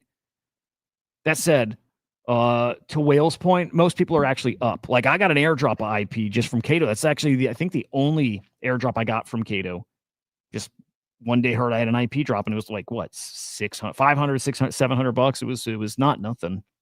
So I'm rooting for them just because they gave me free money, but yeah, I don't know. They might be toast here soon. All right, let me clear some of this shit. I like the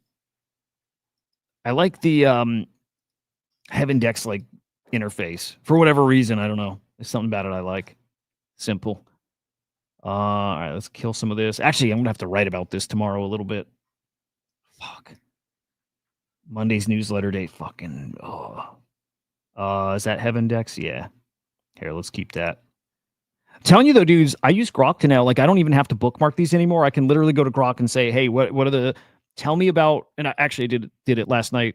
Tell me about Heaven DEX and the top post explaining it, and it just gets them for me. And at least with that new version of Grok, it does it. It does it really well. IPs on Hyperliquids, you can long and short. Yeah, interesting. Yeah. I'm just assuming there's a lot of people shorting IP right now. Who knows? Let's see. 2 days in, let there be light. Okay, so we'll keep that too. Peace is the founder of that, I think. So if you're looking for who to follow to stay plugged in there, that dude. Here, let me peek real quick over on virtuals. Genesis launches. I think there's some new stuff that's going to get added to this board, but big one on Wednesday. Real fucking big one Wednesday. Like, I mean it, like really big one. Like if virtuals ever caught your attention, because you know there's buzz around it, there's one this week that look, if it doesn't get the buzz, it's just because like so many people like disengage from this, but it's like buzzworthy. That Sage one. That one's gonna be a big old deal. Like I really do think so. And actually, hang on, let me peek. I think might be crossing some stories here, but I think they've got some really big fucking backers too. Let me see if that was them. Yeah. No, it is these guys. Their parent company here, Formation. Like some legit. There we go. I mean, yeah, I think this thing's gonna cook, boys. Cook. Pre-sale if you got points, right? But I'd be looking if you don't have points. You know, once that TGE happens, where you might be able to get it on secondary like this. I think we're gonna be looking at a coin that's like 10 mil plus, and pre-sale is gonna be at like, I don't know, 180K. So you cook on this one. Let's see. I think nothing else on Genesis, but flagship coming very soon. Flagship might be this week. Okay, it's another one Cat's put on our radar. He's very, very fucking dialed into this stuff. It is going to be a Genesis launch, so again, you're going to need points. Oh, dude, random as fuck. I need to find the name. There's a game that I grabbed a couple days back. I need to see if any of you guys have touched it. Hang on, it's the fucking. It's kind of cool. I think I should love it, but I don't love it, but I might love it. It's hang on, let me find it. It's like this like Revolutionary War, World War One, you know, like third person, first person shooter, like 150 players on a map. It's pretty fucking cool. Again, I don't love it yet. All right, what's it called? Is it like Hold Fast? Hang on a sec. It's called Hold Fast. Any of you guys played that thing?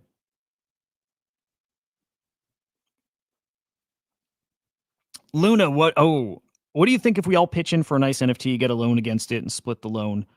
I think I would not do that. As cool as it would be, we did in like my idiots Discord, we did a DAO. Yeah, English. I'm looking actually on the side. I'm looking for a good one. Luna, we did a DAO thing like 4 years ago, maybe 3 years ago, and everybody chipped in, and we put together like I think like 15 ETH.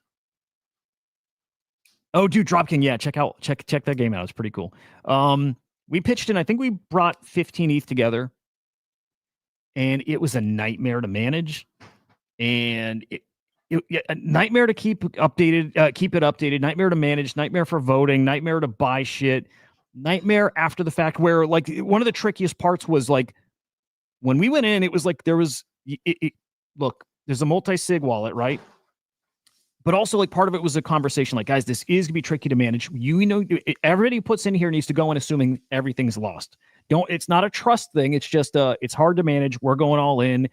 And if we make a million bucks, awesome. But if we don't make money, and if this is just like, just consider money's gone, like bad investment. And so that was like our handshake agreement by the end. Well, market dead. We, value of our portfolio. We bought like, I think the only NFTs we even have in that thing is Cyber Brokers, which we bought at like 3 ETH, 5 ETH, whatever, some Zancan stuff, right? I bet the value of our wallet's worth like 2 ETH. And then by the end of it too, we had people who were like asking if they can get their money back out of it, or at least their fraction. Like we agreed, we can't, like, it's so hard to fucking manage. So point of that is I would not want to be a part of anything with that as far as group buys, loans. It's such a pain. I think AI makes managing that stuff easier. Like, I think there'll be AI products that do it, but dude, it was such a pain in the ass. So I wouldn't do it again. Just an idea. If we get the loan back, we would be almost whole. Yeah, I mean, like, the idea makes sense. It's just the desire to do it. It's just not there. It's just not there. That thing, that DAO thing was like, and it wasn't the people, it was just how it went. It was like such a turnoff that I'm like, the group stuff, probably not going to do it. That changes when it all gets easier. If it's just a click of a button and everybody gets their money back and this and that, like, yeah, there's a time and place for that. Actually, and timing probably makes sense more than any time. I don't know. Maybe I could be won over. But yeah, check that out. All right, good conspiracy theories, dudes. Who's got a good one? Dude, the only guy I've been listening to. Oh, we did have a cool one this week. We had, okay. Did you know? You probably, some of you guys are fucking tinfoil hatters, right? There's a UFO buried somewhere that is so big it can't be moved. And so they built a whole like building around it. Like a whole military base has been built around a UFO. Have you guys heard that? And especially you English, you've heard that, right? Earth, I wish Earth were flat, dude. I love flat earthers. Like nothing beats it. UFO building. Fucking. You haven't heard that English? Get the fuck out. Like this is a thing that Ross Coldhart's talked about, and it was talked about on Joe Rogan once. And like that really is a real thing. I am like very sure that's one of those conspiracy theories where I'm like, it's so believable, and I would bet money that it's actually real. Here, let's find one of the videos. Anyway, it's so fucking big, it can't be moved, and so they just built a whole facility around it. Well, like in the past week, I wish, man. That's cool shit, by the way. There is that. Okay, this UFO thing is supposedly not in the United States. There's rumors that it's actually, this is one. South Korea's got a facility that people think it's buried there. There's a lot of people who think, and I think the best theory is it's in Australia, because there's a weird, like their government, they've got a government building that's in the weirdest location, like the weirdest location. So you had people asking Ross Coldhart, this is just in the past week, to like spill the beans, because he teased this thing. He talked about it like 2 years ago, and he said he is going to tell. Right? He's like, I'm going to tell you guys what it is. Just we got to line up like our people and make sure they're protected. And he never ended up telling where it was located. And so people were like threatening him in the past week, and he got drunk and like shitty in an interview about it. He told people to fuck off. Anyway, some lady comes out and says she knows where it is, and that if he doesn't tell where it is in the next, I think she gave him like 5 hours or some shit, that she would. And if he's got sources he was trying to protect, well, they're fucked. And so she gave him this short time frame. She's like, if there's a national security reason that I cannot leak this, you have 5 hours to call me and tell me that. It was interesting. I'm going to play the video. I'm going to play the video for you of this lady leaking it, because she did leak it. I bet there's ships everywhere. But again, this one's so big that there's a building around it. UFO. Trying to find the best search for this. YouTube search sucks. All right, let's find it. Hang on.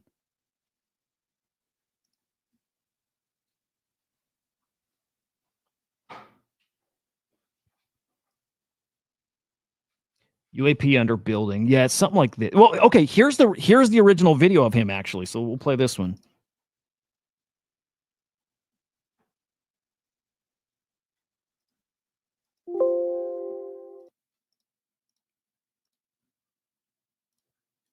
And I don't think it's the Vatican. I don't think it's this. Okay. People are going to question what I'm about to say. What if some of that shit is so big it can't be moved? Is that what you're saying, Ross? Is that what you've been told? That's exactly what I'm saying. How big is big? Big. So big, they built a building over it in a country outside of the United States of America. I know that sounds preposterous, and I know, oh my God, you can just hear them now, the bleating debunkers. Let's see this investigated. Let's just see what happens. Let's test these allegations before the Congress. It's very, very easy for people to go, oh, there's no evidence. Oh, my goodness me. Let's just go away and ignore it. That's a real funny thing, English.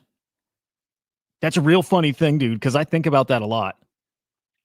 No, I think about this a lot. I swear to God, because redheads normally go gray early too. I think I know why, though. And I think I'm going to go gray really fast here coming up. I just think that I'm going to hit this wall and I'm going to go really gray really fast. I do have some gray hairs. Like, they're there, but not a lot. Like, clearly not a lot. And it's going to happen all of a sudden. All of a sudden, I'm predicting, like, I turn 45 in December. I'm picturing, like, right around, I think in the next year, I'm going to start going really gray. But I think I know why, dude. Because I don't go out. I don't see the sun. I don't do shit. I'm like I'm like basically a baby. I think, you know what I mean? I'm not putting any wear and tear on the body. So no gray. Like little gray. I got these little platinums and I love them. I fucking love the little platinums. But it's because I don't exert much. I'm not draining my life force out there. Test it. We haven't even got there yet. You know, there's a whole cadre of supposed experts on social media who are saying it can't be, therefore it isn't. And that's been the default for so many years. It can't be, therefore it isn't. Imagine if what Mr. Grush is saying is true. Think about the implications of that. And imagine if, as I've just intimated to you, some of these objects are not capable of being moved because they're Yeah, but Bob, I think you went hard for a long while. You know what I mean? Like, I think you put that body through a lot over some years. So that's what I'm thinking, dude.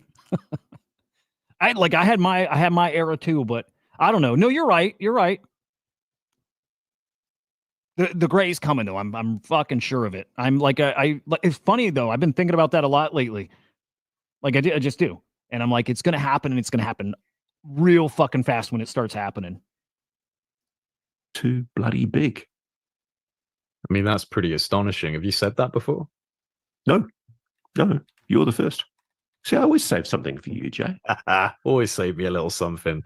No, seriously though, Ross, that's nuts. So you were told by someone, a trusted source, I imagine, that multiple yeah. That there is. And the thing that amuses me is there is now, I have noticed, in 2025, a journalist by the name of Money Penny gave Ross exactly 3 hours to contact her and explain why he's been hiding the location of a massive UFO too big to move.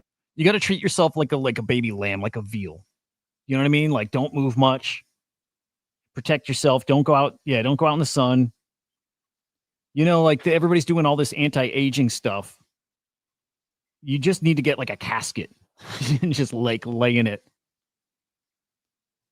Dude, speaking of which, actually random, Brian Armstrong was on it. The sun is the biggest one.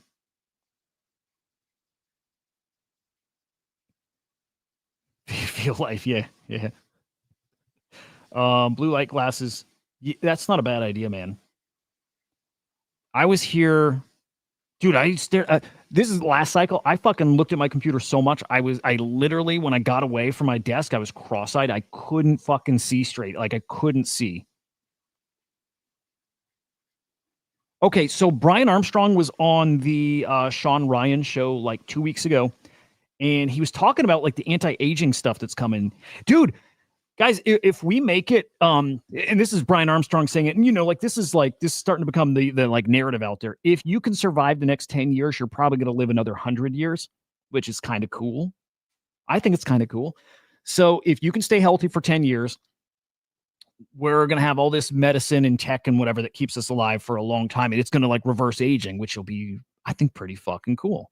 Although I think we still all die in 2 years anyways, right? From some natural disaster.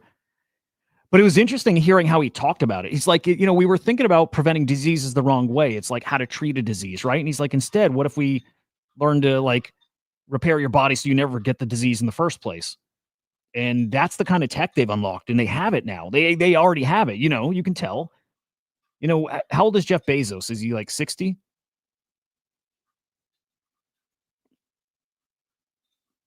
Wait, who's the lesbian face? Is that the lesbian face? Oh, the yeah, I know who you're talking about. Yeah, dude, he looks weird. What's that dude's name again? He doesn't look good. Joe Rogan looks perfect. He's doing all that shit. He looks great because Joe Rogan looks his age, but his body, you know what I mean? Like he looks his age, but also he doesn't. Joe Rogan is doing it, whatever he's doing it the right way, which he works out and he does all the other stuff. I think he's done. Yeah. He's definitely been on there. What's his name, dude? Brian Johnson. That's it. Oh my God, dude. So true. Nick's a character. Dana White too. Dude, the best looking old dude, don't clip this. Best looking old dude is Alex Jones. Looks fucking amazing, doesn't he? Like, I mean, who hasn't seen Alex Jones lately? He looks fucking crazy good. And he's on all that shit too now. But not like Brian Johnson, who's doing like penis injections, right? Alex Jones is like ripped. Good morning. What? Penis injections. Which one is the gay lesbian? I don't even know. Gay is Brian Johnson is the gay lesbian. Biohacker dude. Hang on, I need to see Alex Jones. I don't know. I don't even know. I don't know. Dude, I said penis injections and the missus coming running over.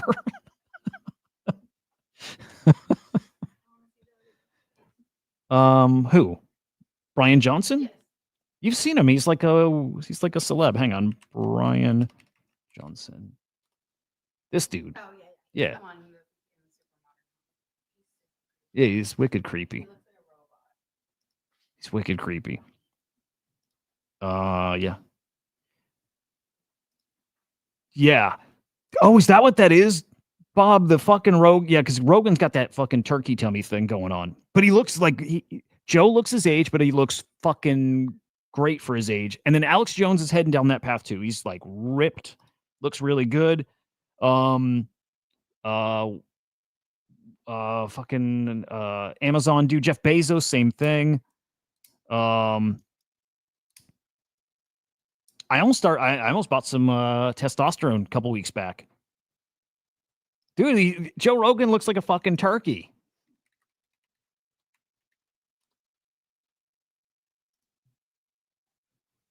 He looks like a turkey, dude.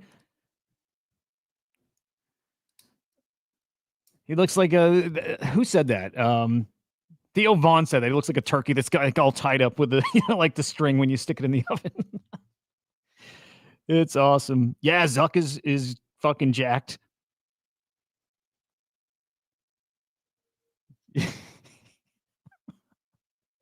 He's a weird looking dude and he's a midget and he's awesome. So Brian Armstrong though was saying, okay, it's going to get really weird again. 10 years out, if you make it 10 years, you're probably going to live a long, long, long time. They're going to reverse aging. It will prevent diseases. You will get these injections, something with some proteins that do a protein thing. I don't know. Yeah, let me see if I can find a better one. Even when he's not all bloated up, he's just his like body proportions are weird, right? It's just something weird. Or he just wears his shorts high, but also it's because he's just a weird looking dude.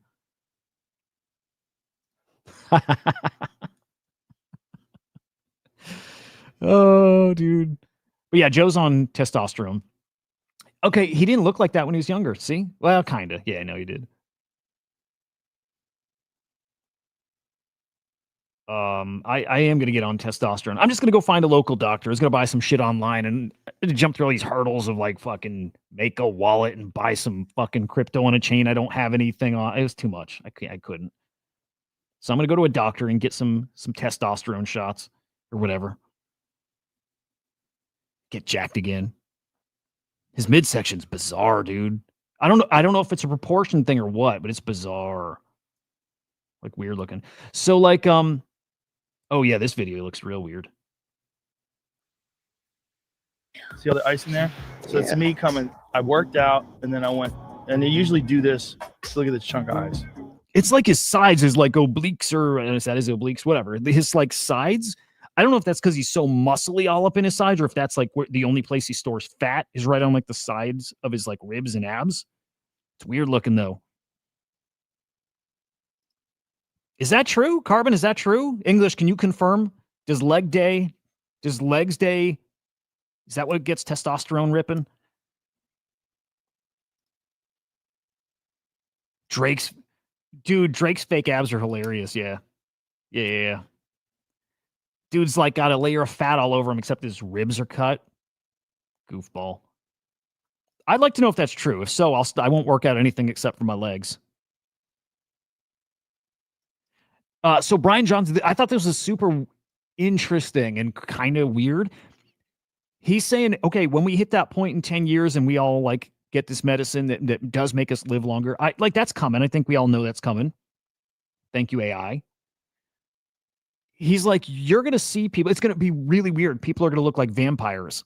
He's basically saying like what's going to happen is we're going to age and we'll be 100, but we won't look 100. We'll look younger, but you'll look different. If you put a 30-year-old and a 100-year-old that has like the age of a 30-year-old, like it's their biomarkers, whatever, like a 30, they won't look the same. Like the 100-year-old is going to look a little weird. Like you're going to stop and see and be like, that, yeah, it doesn't look right. Well, maybe like Brian Johnson, we'll all have like that kind of look to us, but it's going to be weird, dude. It's going to be weird when we're like old and fucking living forever kind of thing. Funny thing too is like I've told my kids this, thinking kids can get like everybody gets afraid of thinking of dying. Most people do, and so like I tell my kids, I'm like, dude, you're gonna be like this generation that probably doesn't die or lives hundreds of years. And my daughter was like, I don't want to live. I don't want to live forever. I'm like, what? Like, who wouldn't want to live forever? The only reason I don't is because I want to go explore like the DMT galaxies. Wherever the fuck you go, I want to see it badly. I want to see what's out there, dude. So I'm ready. I'm always ready. I'm ready now. I want to see some weird shit, But I thought my kids would like love hearing that, and they don't. Yeah. Drake wears a wig. These guys, it's all so fake, isn't it? It's also fake. You ever watch More Plate, More Dates? No, I never heard of it even. Dude, that's the thing. Like, yeah, I'm down for it. I want to see weird shit. I really do. I want to see some crazy shit. Yeah, Gary. Now that I get. There's something weird. I would do well in prison. I would do really well. Well, like maybe not prison, but confinement. I would do well. Like, because again, I can be in a small space and just sit there forever. I think I could forever. So like that kind of, I would do okay there, and not be around people. Do all right there. But Gary, I could live forever and just not see people and just do this. I don't think I'd ever get bored. Now you cut out internet. That would get weird. I think I would just sit and meditate and like go into trance, and I would reach the DMT realms naturally. It's probably true English. Like, and like literally break me. Like, because I would get lost in my thoughts and I would go insane for fucking sure. For 1,000% for sure. It would break me. Like I would get lost and never come back, I think. If I had like a year of just being alone. Dude, I do this sometimes. I'll turn off everything in the house. And I'll sit there and just like hear the nothing. And then my ears start ringing so loud and it starts making me dizzy and I feel fucking crazy. And that's after like 5 minutes. Yeah, it'd be weird. Yeah, it'd be pretty hard. Go explore space and planets. I want to get back to trying to astral project. That would be cool. I used to try to do that. And I think I got really close once. And it was freaky. Like spooked myself and then I woke up from it. It was pretty cool. But no internet would probably be a problem. Probably. Unless I was like, okay, unless I was out in like middle of nowhere farmland, that I would love. I could just go walk around. I can walk forever. I could just go walk around nature forever. So that would be different. If I were confined in a room with nothing to do, that's where I would lose my mind. I would crack. I would go fucking insane. For fucking sure. For fucking sure. But yeah, if there's nature around, all good. I drew with a pencil. Oh, dude, interesting. You're a drawer, Carbon? Oh, wait, dude, Carbon, your collection that you're building out, did you draw all that?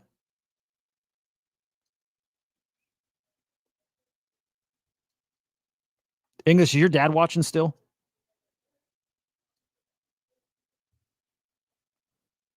Dude, cool shit, Carbon. It looks cool. Yeah, really cool. Like the art's awesome.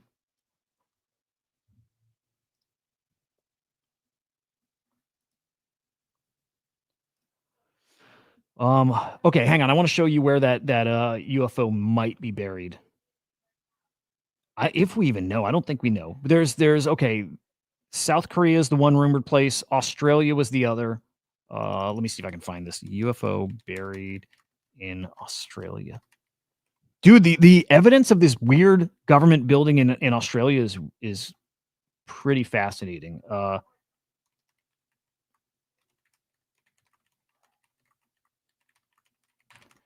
don't know how I'm going to search this. Okay. I think actually this is it. Hang on. I'll share this tab in a second here. Okay. I think there's something about this location in Australia that if you zoom out and look on a map, this was built before everything around it, and it is in the middle of nowhere. There was nothing here. And only after they built this facility here did they start building up, things around it. So one of the rumors is that this spot in Australia has got a big old fucking UFO underground.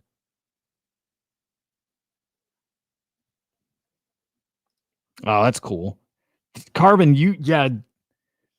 some people got that gift, man. The drawing gift is, I wish I had it. And the weirdest fucking thing is I could doodle okay-ish.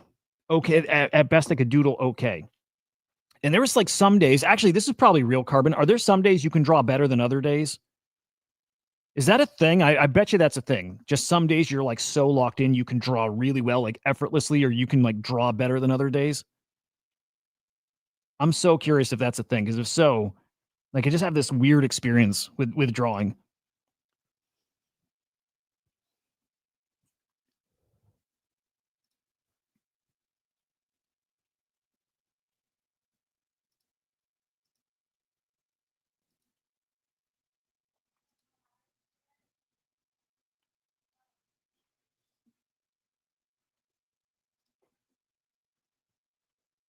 Oh, cool shit, Luna. I'll peek at that. Okay, ultimately, we don't know where this thing is buried. Again, this is one of the places, that South Korea location, which I don't think it's the South Korea one. But this lady came out and said it's buried in Nebraska. So not in the US, like Ross Coldheart said. Well, Ross Coldheart said not in the US, and this lady says right in the US. Here, I'm gonna play this while I'm waiting for that Carbon reply. What's up, Confusion? Good morning, man. Issued a direct challenge to Ross in a video. Yo, there it is. Right? There's these like times where I think there's like an inspiration and you're like, it's like more effortless. Is that like fair to say, Carbon? And what like the point I'm gonna make is after it's just the weirdest fucking thing. After I did mushrooms, I always talk about the one trip. After I tripped, and I'm very sensitive to shit. I just am. I'm very sensitive to shit. I don't know if that's ADHD stuff. Real sensitive to shit. And in fact, after I had that mushroom trip, for the next like year, anytime I smoked weed, I fucking full on hallucinated too. Like it lingered for a long time. But after I tripped, I played guitar better. Like my fingers moved different. I could hear things different. I could play like 5 times better than I ever could before. And I could draw. This is the weirdest fucking thing. For like the next, I don't know how long, because I didn't do it much, but like for the next few months, I could draw. It's just weird. I could think of like what you need to draw in what order and the right perspective. And it was so weird.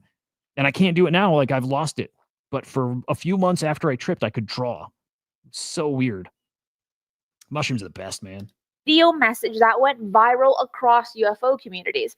And she gave him exactly 3 hours to contact her and explain why the location should remain secret, threatening to release her research if he didn't respond. Hi, this is Moneypenny. This is a message to Ross Coulthard. You have 3 hours from now to contact me, and you have my contact details. We've spoken before. To be able to stop me revealing where a giant UFO, a huge giant UFO, is underneath a massive high security building. I've seen some accusations that she's not even real, that she's AI. And I didn't think that when I was watching it, but after like I heard people saying that, then I hear her voice. Her voice sounds weird, right? Her voice sounds like garbled in a way. Like I don't even know that she's a real person. And now I have the evidence. And I'm going to release it in 3 hours' time, unless you contact me and tell me there is a very important national security issue that would stop me. Because I believe, in the interests of disclosure and of everybody who has been struggling with deception and secrets for far too long, that we have a right to know this. You told us about it more than 2 years ago. It's about time people knew the truth. 3 hours, counting. Her motivation was clear. There's something weird with her. I can't quite tell. That might be AI. Now, when we get to her actual, like, following through with what she said, it gets even weirder. Who has been struggling with deception and secrets for far too long, that we have a right to know this. You told us about it more than 2 years ago. It's about time people knew the truth. 3 hours, counting. Her motivation, underground using ChatGPT, including threats. She claimed to have compiled substantial evidence using ChatGPT, including references to a high security military facility with electromagnetic shielding, underground secure compartments, and an 800-foot triangular UFO sighting submitted to the National UFO Reporting Center. There is only so much one person can do in a short space of time, so obviously I did use ChatGPT 5, which was pretty obstructive and tried to stop me. Take a look at this in your... So the problem here is, like, almost right away when she came out with her, like, reveal, it sucks. Like, literally killed it all. Because she's like, I did my research together with ChatGPT 5. It's like, God damn it, dude. That was it. The second she said she figured it out with the help of ChatGPT, it's like, it's bullshit. I still wonder if she's real or not, but, like, whatever it is, whatever conclusion she came to is bullshit if she came to it with ChatGPT. Ross made no public response to Moneypenny's ultimatum, but the community reactions were swift and pretty divided. And it's quite funny. One of the things I talked about at one stage, and I wish I'd never had, was my knowledge of a very large non-human craft that was discovered and was so large that it was hidden. I can't reveal where it is. Oh, we got a cool thing to watch. The lady on Joe Rogan talking about the Book of Enoch stuff. I'm going to cue that up here. I'm stepping away for a minute. That we got to play. And I've actually had death threats from lunatics on the web who are saying to me I'm under an obligation to reveal it.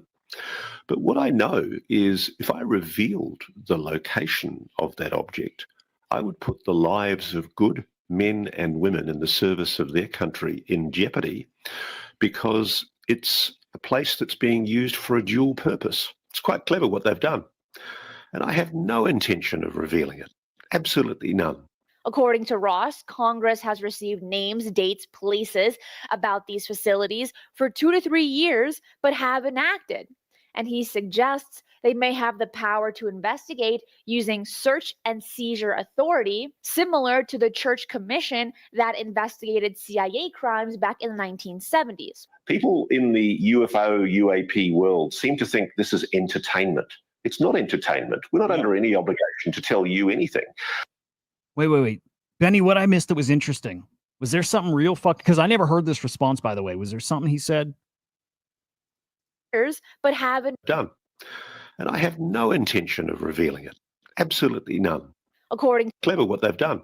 It's a place that's being used for a dual purpose. It's quite clever what they've done. And I have no intention of revealing it.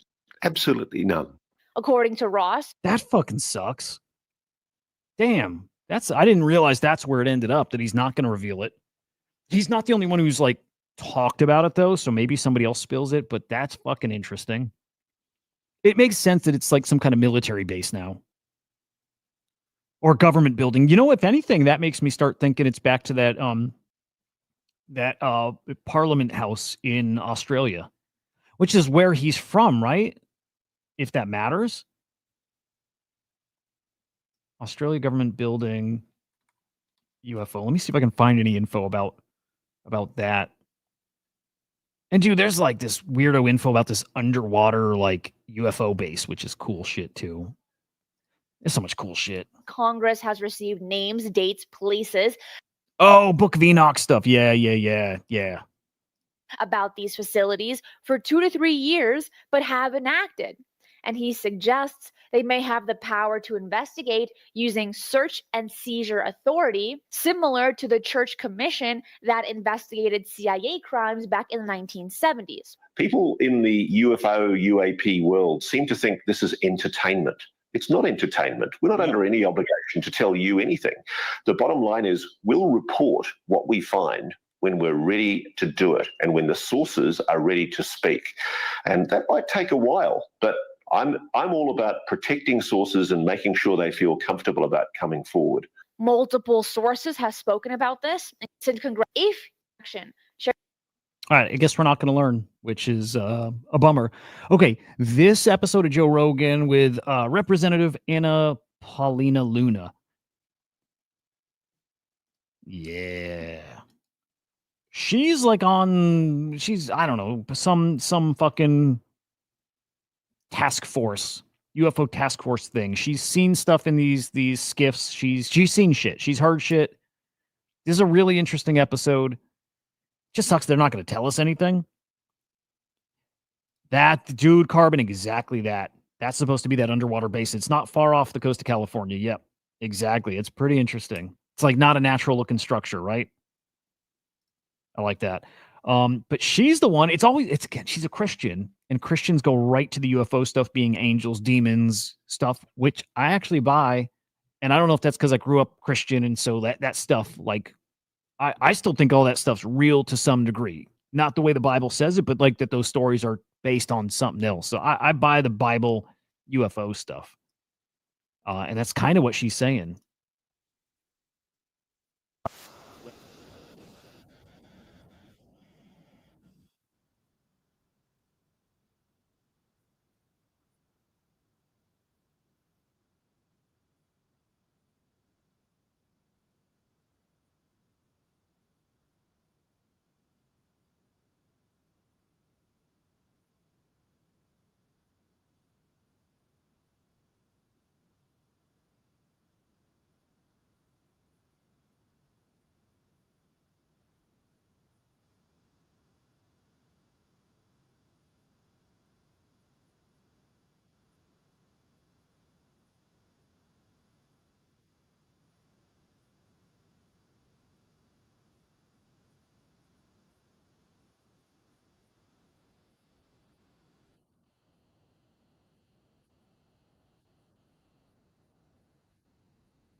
Oh my God, I didn't share the fucking screen. I'm just like staring ahead looking like a retard, right? Is that what just happened the past minute?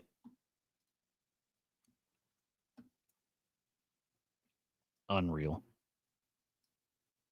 You hear about stuff in Greek and Roman mythology, people who had these super crazy powers. And you talk about it out loud and it sounds crazy, but that's what the book says. And then the fact that it was taken out and then it's poo-pooed, yet you have one of the oldest religions in the world, via the Ethiopians, that actually still have it. You have, the Catholic Church that has books that are missing out of the King James Version. I'm just saying that, when you read it, you should read it and decide for yourself. Don't listen to what I'm saying. Don't listen to what you're saying, but truly give it a chance and see what you have to say. And then, you're going back to this whole concept of if you have this information pertaining to UAPs, whatever they might be, the origins.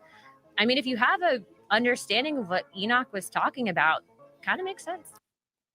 Bob, that's the funniest shit. That's the fun when I listen to it, I'm like, they have retarded people doing this stuff. They have literally the most normies doing this stuff, right? Like, it's crazy. It's fucking crazy.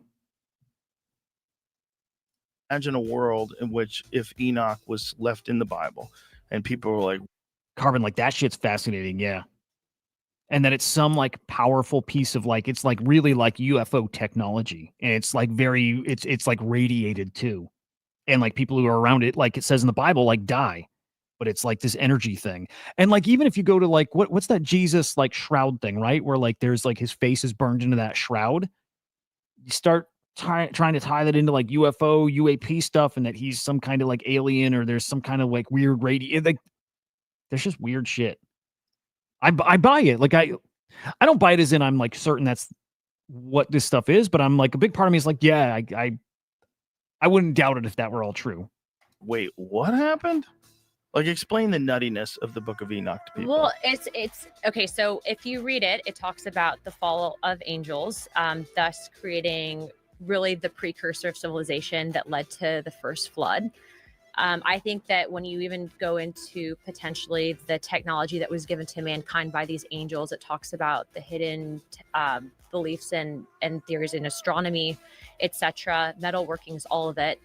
But it really does explain, you were talking about earlier how you have a lot of these religions around the world that kind of say the same thing.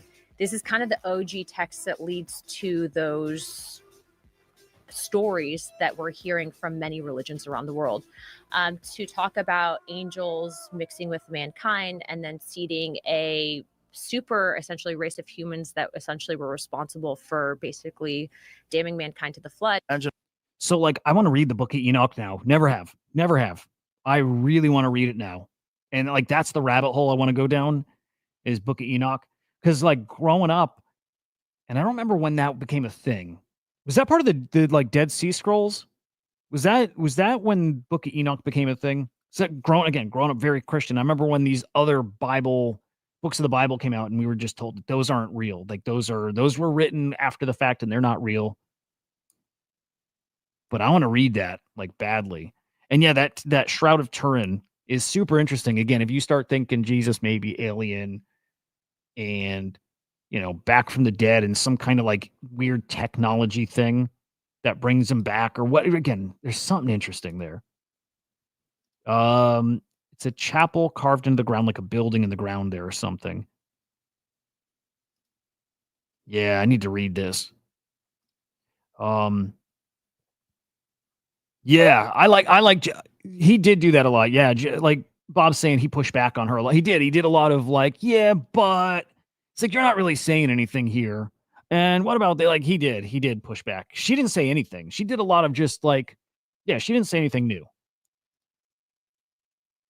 Yeah, dude, I remember that as a kid. I have like the memory of when that stuff was like discovered and like how Christians talked about it.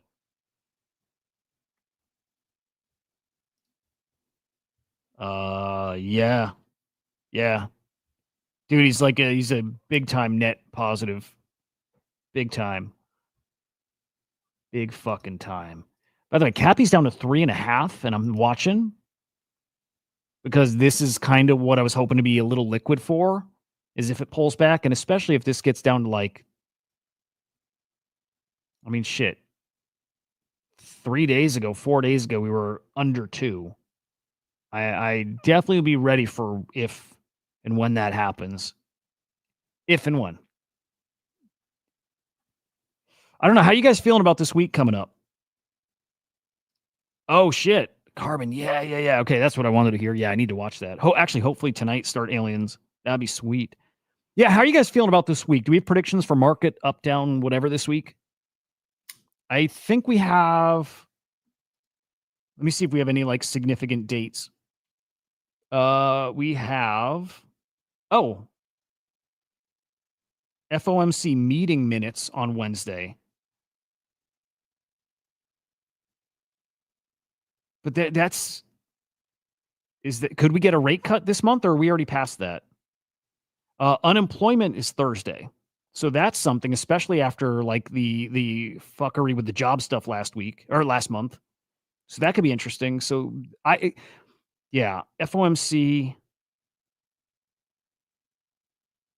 Can we get rate cuts?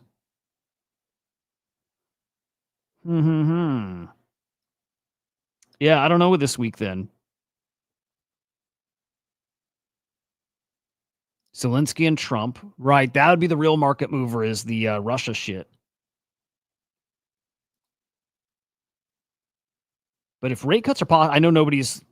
Actually, if rate cuts in September are priced in, rate cuts early in August not priced in, would that make sense? Surprise rate cuts?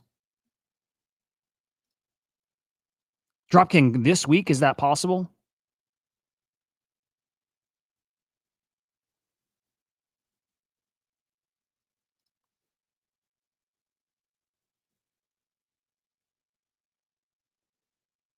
Interesting, Luna.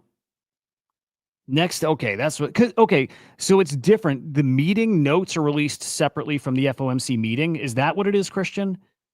I've been trying to figure that out for the past, like couple of months here.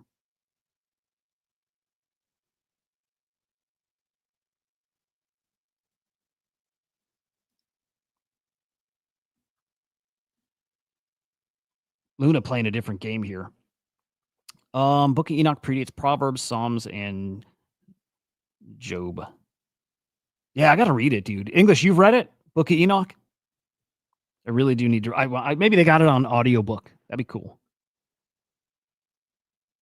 Oh, the Fed meeting is in Jackson Hole. But Christian, they can't have rate cuts at that meeting.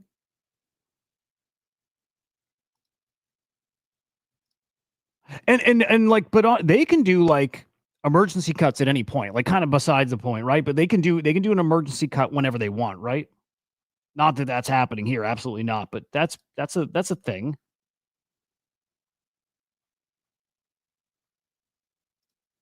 Dude, I fucking hope Cappy can fall to 2.5 even today. That's it. Okay. Notes from the last meeting. The Fed chair will be speaking next week.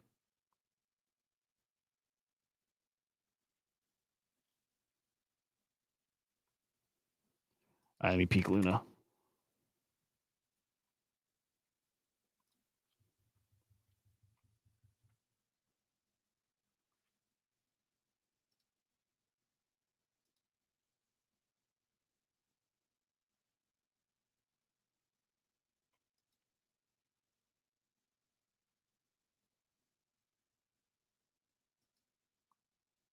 Wait, was that Luna that told me to pull it up? Yeah, Luna. Yep. No rate cut next week except for an emergency cut, but ain't happening. Ooh, Drop King. I'll peek at that too. Okay. All right, hang on. Let me pull up this picture from Luna. You have to tell me what I'm looking at. All right, what am I looking at? You loaned something. You borrowed $4,000 against what? Some leveraged Bitcoin?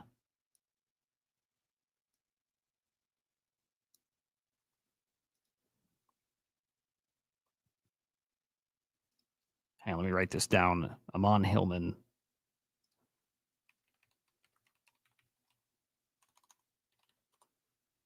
God damn it, dudes.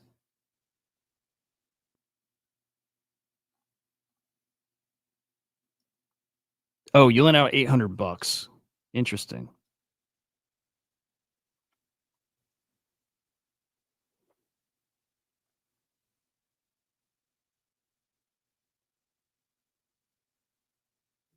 Yeah, Luna, I don't get how that works. I got to be honest. I wish I did. You lent $800, and against that you borrowed like $4,000 or something. I don't get it. Absolutely retarded. Absolutely retarded.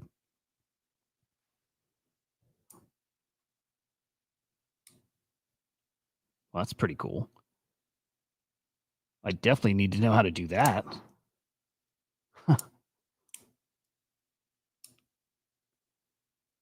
It's like the fucking ultimate cheat code, dude. Like, what? But I need to wrap. I have to do things. I have to go out in the world today. This is bullshit. This is bullshit, guys. I need a clone. I need a fucking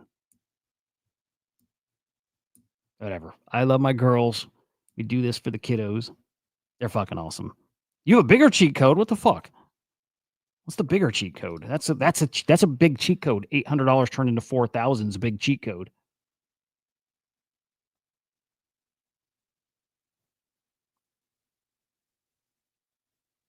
How does that resolve? I'm trying to figure this out.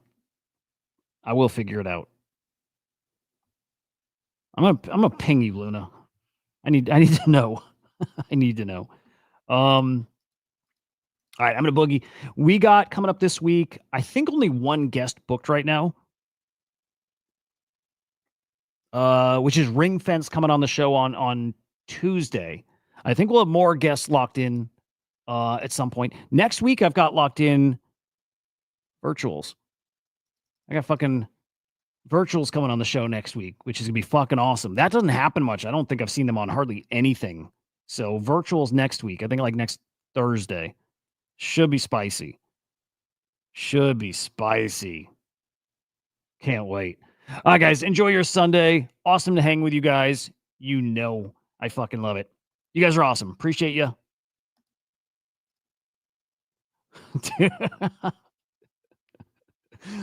I love butternugs. Never. All right, have a great day, guys. We'll see you later. Goodbye.